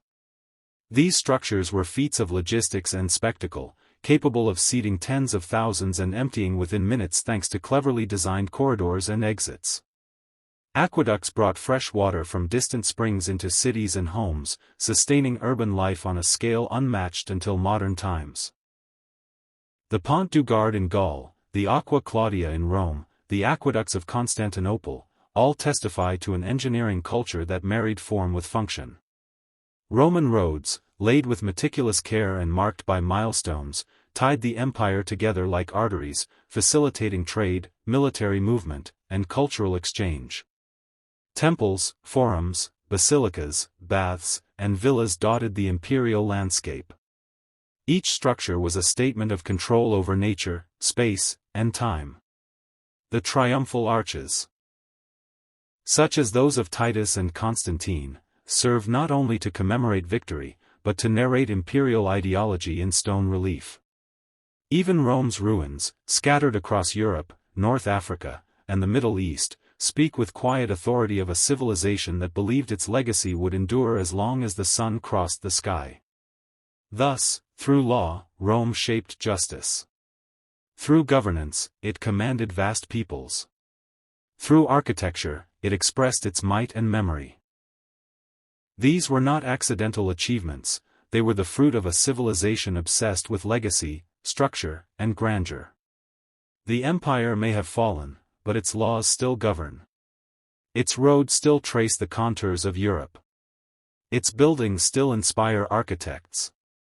Its governance still echoes in parliaments and senates. Literature and philosophy. Roman literature did not spring from a vacuum. It was born in the shadow of Greece, nurtured by the Hellenistic world's rich traditions of poetry, drama, and philosophical inquiry. Yet Rome did not merely imitate, it absorbed and transformed, translating Greek genius into Latin form and Roman substance.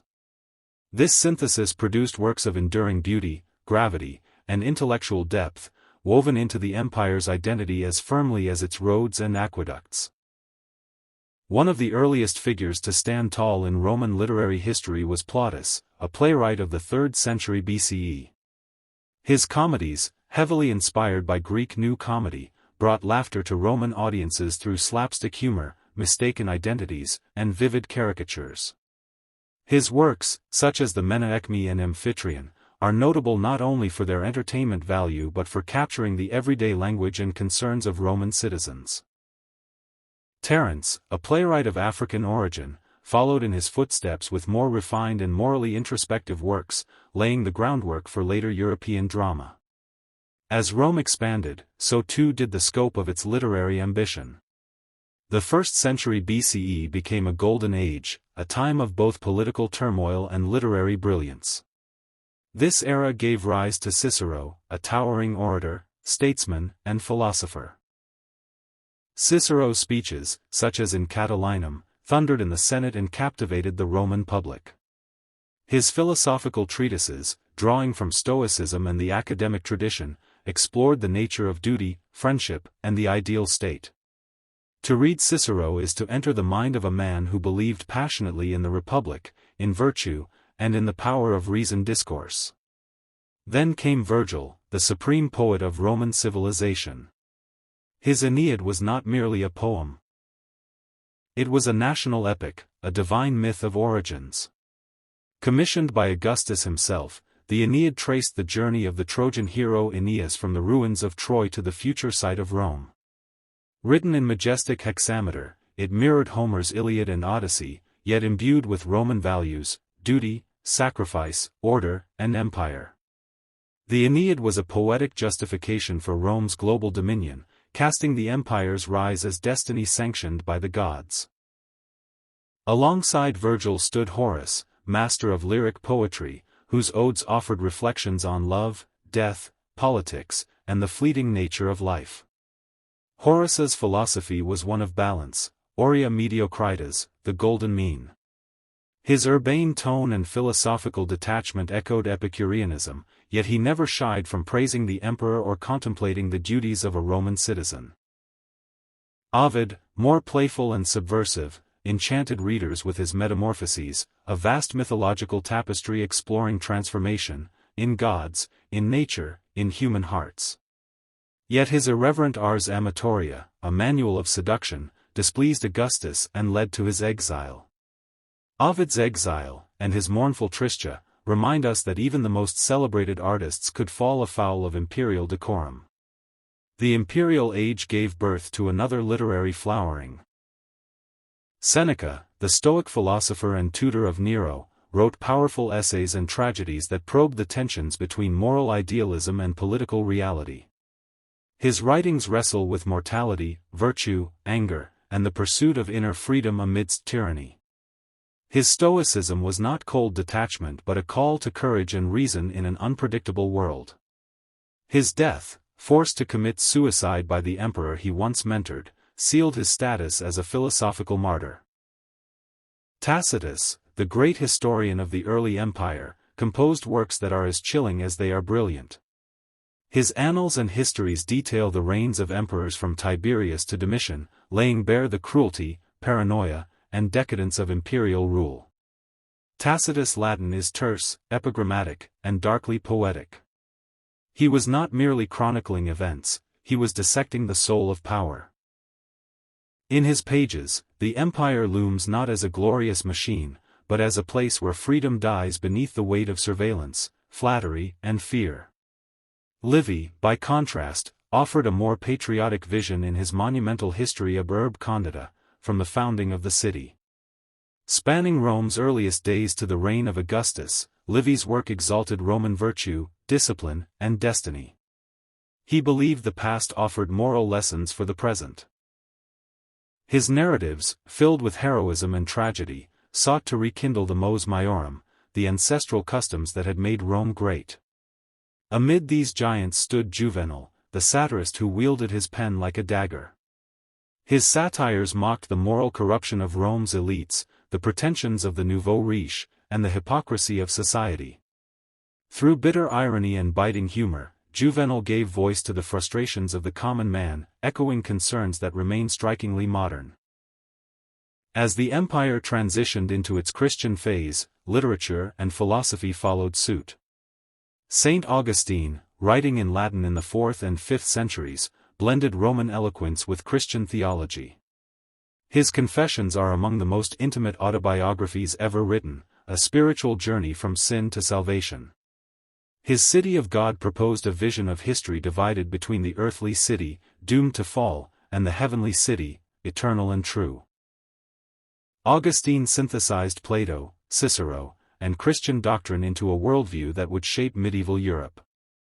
Roman philosophy, though deeply influenced by Greek traditions, forged its own path. Stoicism found fertile ground in Roman soil, particularly among statesmen like Cicero, Seneca, and Marcus Aurelius. The latter, an emperor-philosopher, left behind the Meditations, a personal journal of Stoic reflections written in Greek during military campaigns. In these pages, Marcus contemplates impermanence, self-discipline, and the interconnectedness of all things. The universe is change, he wrote, life is opinion. Epicureanism, though often misunderstood, also took root. It was less a call to hedonism and more a prescription for tranquility through simple pleasures and the avoidance of pain.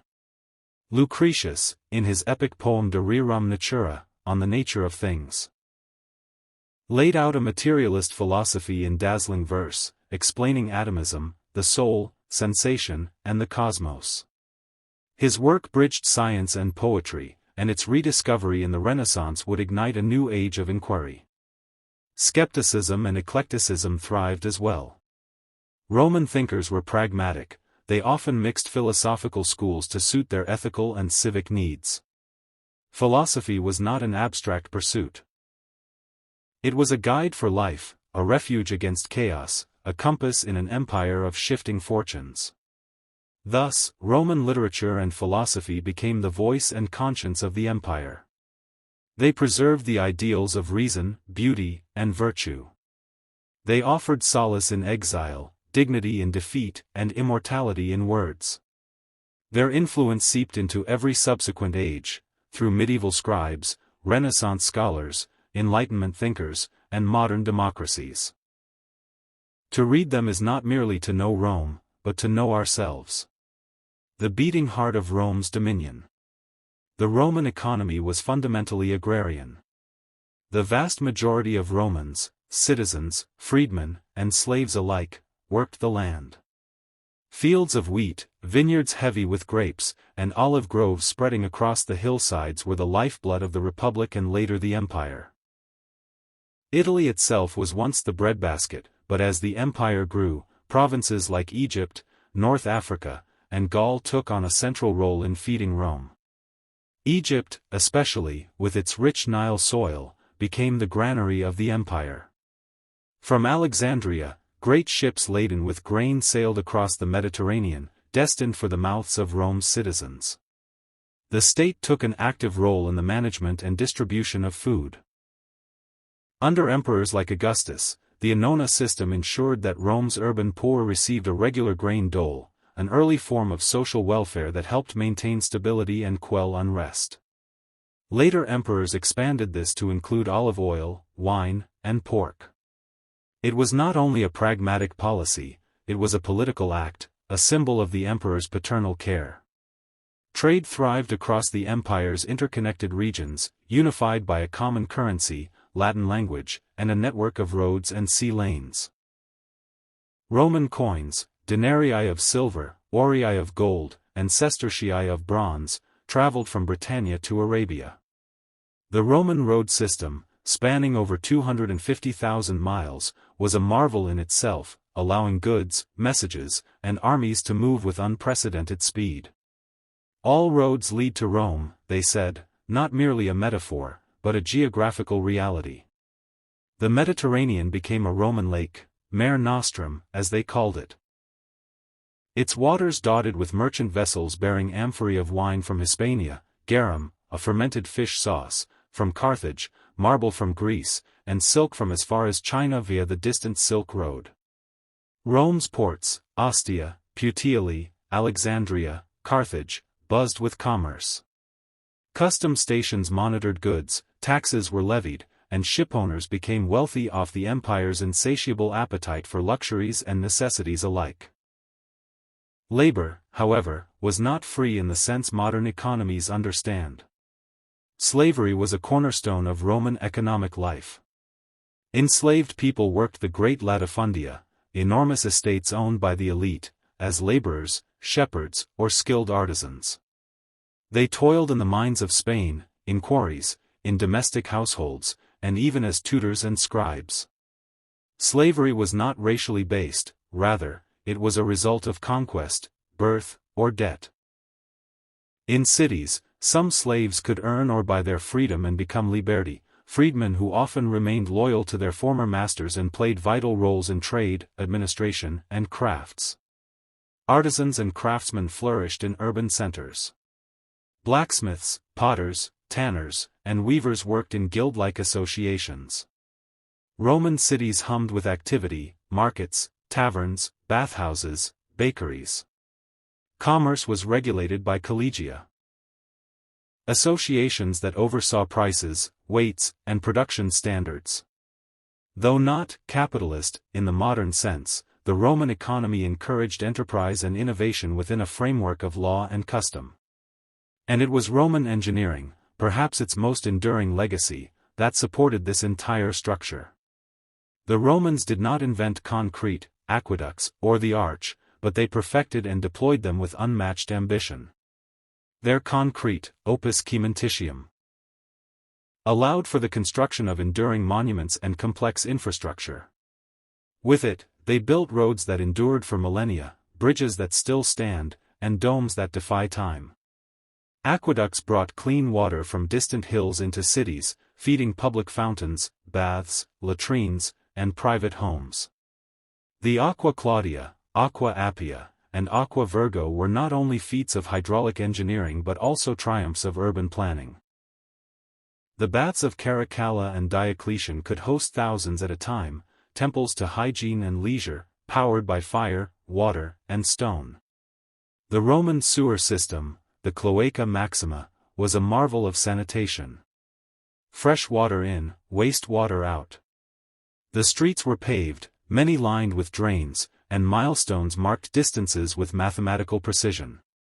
The insulae, multi-story apartment buildings, testified to the urban density of cities like Rome, which may have housed over 1 million souls at its height. Even more impressive was the sheer scale of Roman building. The Colosseum, with its retractable awnings and subterranean machinery, entertained tens of thousands. The Pantheon, with its vast unreinforced dome, remains one of the greatest architectural achievements in history. Roman fortresses and walls, Hadrian's Wall in Britain, the limes in Germania, defined the edges of civilization. Engineering served not just civic needs but also imperial ambitions. The military relied on roads, fortifications, and supply depots to maintain its dominance. Camps were laid out with geometric precision, becoming the seeds of future cities. Wherever Rome went, its technology followed, tools of conquest, symbols of order. Thus, the economy and engineering of Rome were not merely functional. They were expressions of Roman values, order, endurance, utility, and grandeur. They enabled a city of hills and huts to become a superpower spanning 3 continents. They fed the populace, moved the legions, and carried the weight of empire. The everyday life in Rome. A typical Roman day began at dawn. The streets of the city would stir as vendors rolled carts into the markets, water carriers made their rounds, and children prepared for school. The wealthy elite, patricians and equestrians, lived in spacious homes called domus, centered around an atrium, where light filtered in through an open roof and a small pool, the impluvium, caught rainwater. The rooms around the atrium included bedrooms, cubicula, dining rooms, triclinia, and a private study or office, tablinum, often richly decorated with mosaics and frescoes. Some homes had peristyles, courtyards surrounded by columns with gardens and fountains.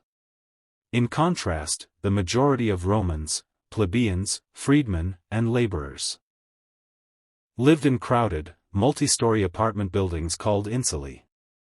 These structures ranged from sturdy stone dwellings to rickety fire traps built of wood and mud brick. Water was not piped into most apartments, and sanitation was crude. Residents fetched water from public fountains and visited communal latrines. The ground floor often held shops and thermopolia, small establishments selling hot food and drinks to those who had no kitchen. Meals were simple for most. Breakfast, or ientaculum, might be bread with cheese or fruit. Lunch, prandium, was light, perhaps leftovers, nuts, or cold meats. Dinner, cena, was the main meal, taken in the late afternoon or evening.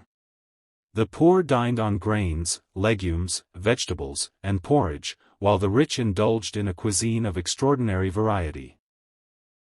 Peacock tongues, dormice stuffed with pine nuts, oysters, sausages, mulled wine, honeyed pastries, and the ever-present garum, the pungent fermented fish sauce beloved across the empire. Families were patriarchal. The paterfamilias, or male head of household, wielded legal authority over all members of his familia, his wife, children, slaves, and sometimes even adult sons. Women managed domestic affairs and could be surprisingly influential in business and politics behind the scenes, especially among the upper classes. Although women could not vote or hold public office, they could own property, run estates, and fund public works. Names like Livia Drusilla and Agrippina the Younger echo through Roman history as testament to their power. Education was a privilege of class and wealth.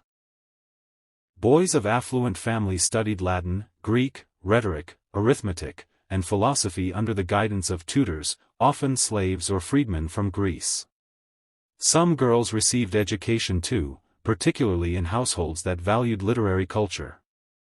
Literacy was widespread among the elite, and graffiti on the walls of Pompeii reveals that even among commoners, writing and wit found expression. Leisure was a vital part of Roman life. The baths, thermae, were more than places for cleanliness. They were centers of social life, relaxation, and networking. Even the humblest citizen could pay a small fee and enjoy hot, warm, and cold pools, exercise yards, massage rooms, and reading halls. The baths of Trajan and Caracalla were vast pleasure palaces, funded by emperors to display generosity and curry public favor. Entertainment was abundant. Chariot races at the Circus Maximus thrilled crowds of hundreds of thousands. Each team, reds, whites, blues, and greens, had fervent supporters. Gladiatorial games in the Colosseum drew enormous crowds to watch combats of man versus man, and man versus beast. While brutal, these spectacles were deeply symbolic, reflecting Roman ideals of courage, endurance, and death without fear.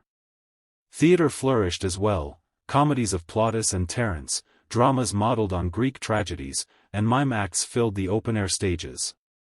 Religion was woven into every facet of life. Romans believed in noumena, divine forces inhabiting all things. Household worship centered around the Lares and Penates, protective spirits of the home and pantry. The household shrine, or lararium, stood in a corner of the atrium, where daily offerings of wine, incense, or food were made. Public religion was equally vital. Temples honored Jupiter, Mars, Venus, and Minerva. Sacrifices and festivals punctuated the calendar. The Pontifex Maximus, Rome's chief priest, ensured rituals were performed correctly to maintain the Pax Deorum, the peace with the gods. The calendar itself was crowded with holy days, games, and festivals.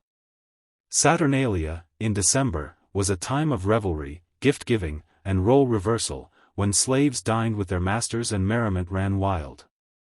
Vestalia honored Vesta, goddess of the hearth, while Lupercalia, held in February, combined purification rituals with romantic overtones. Death and the afterlife were treated with solemnity. Funerals were elaborate affairs for the wealthy, with professional mourners, processions, and orations extolling the virtues of the deceased. Tombs lined the roads outside city walls, silent testaments to generations of Romans. The dead were commemorated annually with offerings and remembrance. Though Roman beliefs in the afterlife were often vague, the persistence of funeral rites underscored the importance of memory, legacy, and family continuity. Life in the provinces mirrored that of Rome but blended with local customs. Romanization brought Latin, Roman law, architecture, and civic structures, amphitheaters, forums, baths, and temples, but native traditions often endured. A Gaul might wear a toga and worship Jupiter, yet still honor his ancestors in native fashion. A Briton might serve in the Roman army, return with wealth, and build a Roman-style villa. The empire's cultural fabric was woven from thousands of local threads, unified not by force alone but by prestige, utility, and shared institutions. And so, behind the grand narratives of conquest and emperors, there thrived a living Rome, vibrant, diverse, and deeply human. It was a civilization of contrasts, opulence and squalor, brutality and refinement, superstition and science. It shaped not only the lands it ruled but the very ways in which we still live, work, build, and think. Rome's military. In the early days of the Republic, Rome's military was a militia, a citizen's army summoned when needed. Every male landowner was expected to serve, providing his own weapons and armor. The army was divided by wealth and class, with the richest fighting as cavalry and the poorest armed with little more than slings or javelins. Battles were fought seasonally, campaigns timed to the harvest. But as Rome's ambitions outgrew Italy, so too did its military evolve. By the time of the late Republic and early Empire, the Roman army had become a professional force, drilled, uniformed, and salaried. The legion stood at the heart of this force. Each legion, typically 5,000 to 6,000 men, was divided into centuries and cohorts, each commanded with precision.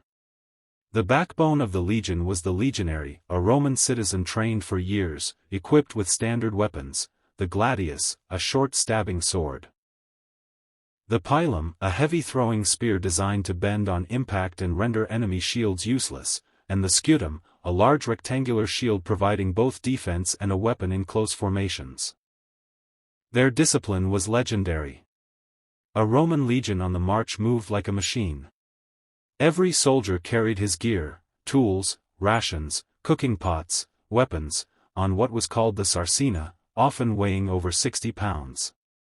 At the end of a day's march, they built a fortified camp with ditches, ramparts, and palisades, regardless of threat. This relentless routine not only ensured security but instilled a mindset of order and vigilance. Training was harsh. Recruits drilled with wooden swords twice as heavy as the real ones. They practiced marching in formation, building siege works, and swimming rivers in full gear. The punishments for cowardice or failure were brutal. Decimatio, the execution of every 10th man in a disgraced unit, was the ultimate example of collective discipline. Commanders, legati, tribuni, and at the top, the dux or general, were often drawn from the senatorial or equestrian classes. But within the ranks, men of ability could rise. The centurions, though not aristocrats, were the backbone of command, respected and feared by their men. Their crested helmets and vine staffs symbolized both authority and readiness to strike. The auxiliary forces, or auxilia, complemented the legions. These were non-citizen troops recruited from the provinces, archers from Syria, cavalry from Numidia, slingers from the Balearic Isles. In return for service, they were granted Roman citizenship upon retirement, a powerful incentive that spread Roman identity across the empire's frontiers. Auxiliary units brought unique skills and fought alongside the legions in perfect coordination, forming a multicultural, multi-ethnic force bound by training and shared cause. The navy, too, played a key role. Though less celebrated, the classis ensured the safe transport of troops and supplies, fought pirates, and guarded critical maritime routes. Naval bases like Misenum and Ravenna became strategic hubs. At the height of its power, the Roman navy dominated the Mediterranean so thoroughly it was said to have eliminated piracy in mere months under Pompey's command. Rome's military success lay not only in its tactics but in its adaptability. They learned from their enemies. Against the Macedonians, they adopted the manipular system. Against Hannibal, they eventually developed flexibility and caution. Against the Parthians and Germans, they experimented with mixed units and mobile cavalry. Engineers accompanied armies, constructing siege engines, ballistae, and catapults. Forts and watchtowers stretched along the empire's borders, Hadrian's Wall in Britain, the Limes Germanicus along the Rhine, the Danube fortresses in Pannonia. All part of a defensive network protecting Rome's frontiers. But conquest came with costs. As Rome expanded, its legions became more loyal to their generals than to the Senate. Ambitious commanders like Marius, Sulla, Pompey, and Caesar exploited this loyalty, marching on Rome itself and triggering civil wars that reshaped the Republic into an autocracy. Later emperors relied on the army to secure their throne. The Praetorian Guard, originally formed to protect the emperor, grew into kingmakers, sometimes assassinating emperors they no longer favored. By the 3rd century, the burden of maintaining a vast, overstretched military strained the empire's finances. Legions were constantly shifted to repel invasions from Goths, Persians, Huns, and others. Recruitment faltered, and emperors increasingly relied on mercenaries and federated tribes, federati, whose loyalty proved fickle. The once proud legions fragmented. Discipline eroded, and the old Roman military spirit gave way to regional warlords and fragmented commands. Yet for centuries, the Roman army was the most effective and enduring military machine in history. It secured peace across an empire that spanned thousands of miles. It built the very roads and cities it marched upon. It transmitted Roman culture, language, and law into the heartlands of Europe and beyond. From the sands of Africa to the highlands of Scotland, from the forests of Germania to the deserts of Syria, the Roman soldier left his mark, not only in blood and stone, but in the enduring legacy of Rome itself. Their marching songs, their standards, the eagle and the spqr, became symbols of power and pride, feared by Rome's enemies and revered by her citizens. The Roman education. In early childhood, Roman education began in the home. For the elite, this was a place not just of affection but of instruction. Fathers were charged with teaching sons the virtues of discipline, loyalty, and civic duty, while mothers often supervised their daughters' early moral and domestic training. But in wealthier households, the presence of a Greek slave, often an educated one known as a pedagogus, added another layer. This figure not only guarded the child but introduced him to letters, morals, and the Greek language, which was essential to Roman intellectual life. Formal schooling began around age 7. Children of means attended the ludus literarius, the elementary school, where they learned to read and write Latin, memorize poetry, and copy proverbs. Education was heavily rote-based, stressing repetition and memorization. The alphabet was drilled into them with wooden tablets, and reading aloud was constant, silent reading was virtually unknown. As students matured, they moved on to the grammaticus, who introduced them to the great works of Latin and Greek literature. Homer, Virgil, Horace, and Cicero became not just subjects of study but models of expression. Grammar, history, mythology, and moral instruction intertwined. Every sentence was a lesson not just in syntax, but in values.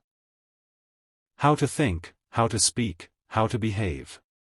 The pinnacle of Roman education was rhetoric, the art of persuasion. At the rhetor school, future senators, lawyers, and orators honed their skills in argumentation and public speaking. They practiced declamation, inventing speeches for fictitious legal or political scenarios. It was more than verbal gymnastics, it was training for public life in a society where speech could determine the fate of a man, or a republic. Women, especially in elite households, often received education too, though it was usually more limited. Some Roman women, like Cornelia, the mother of the Gracchi, or the poet Sulpicia, were celebrated for their intellect.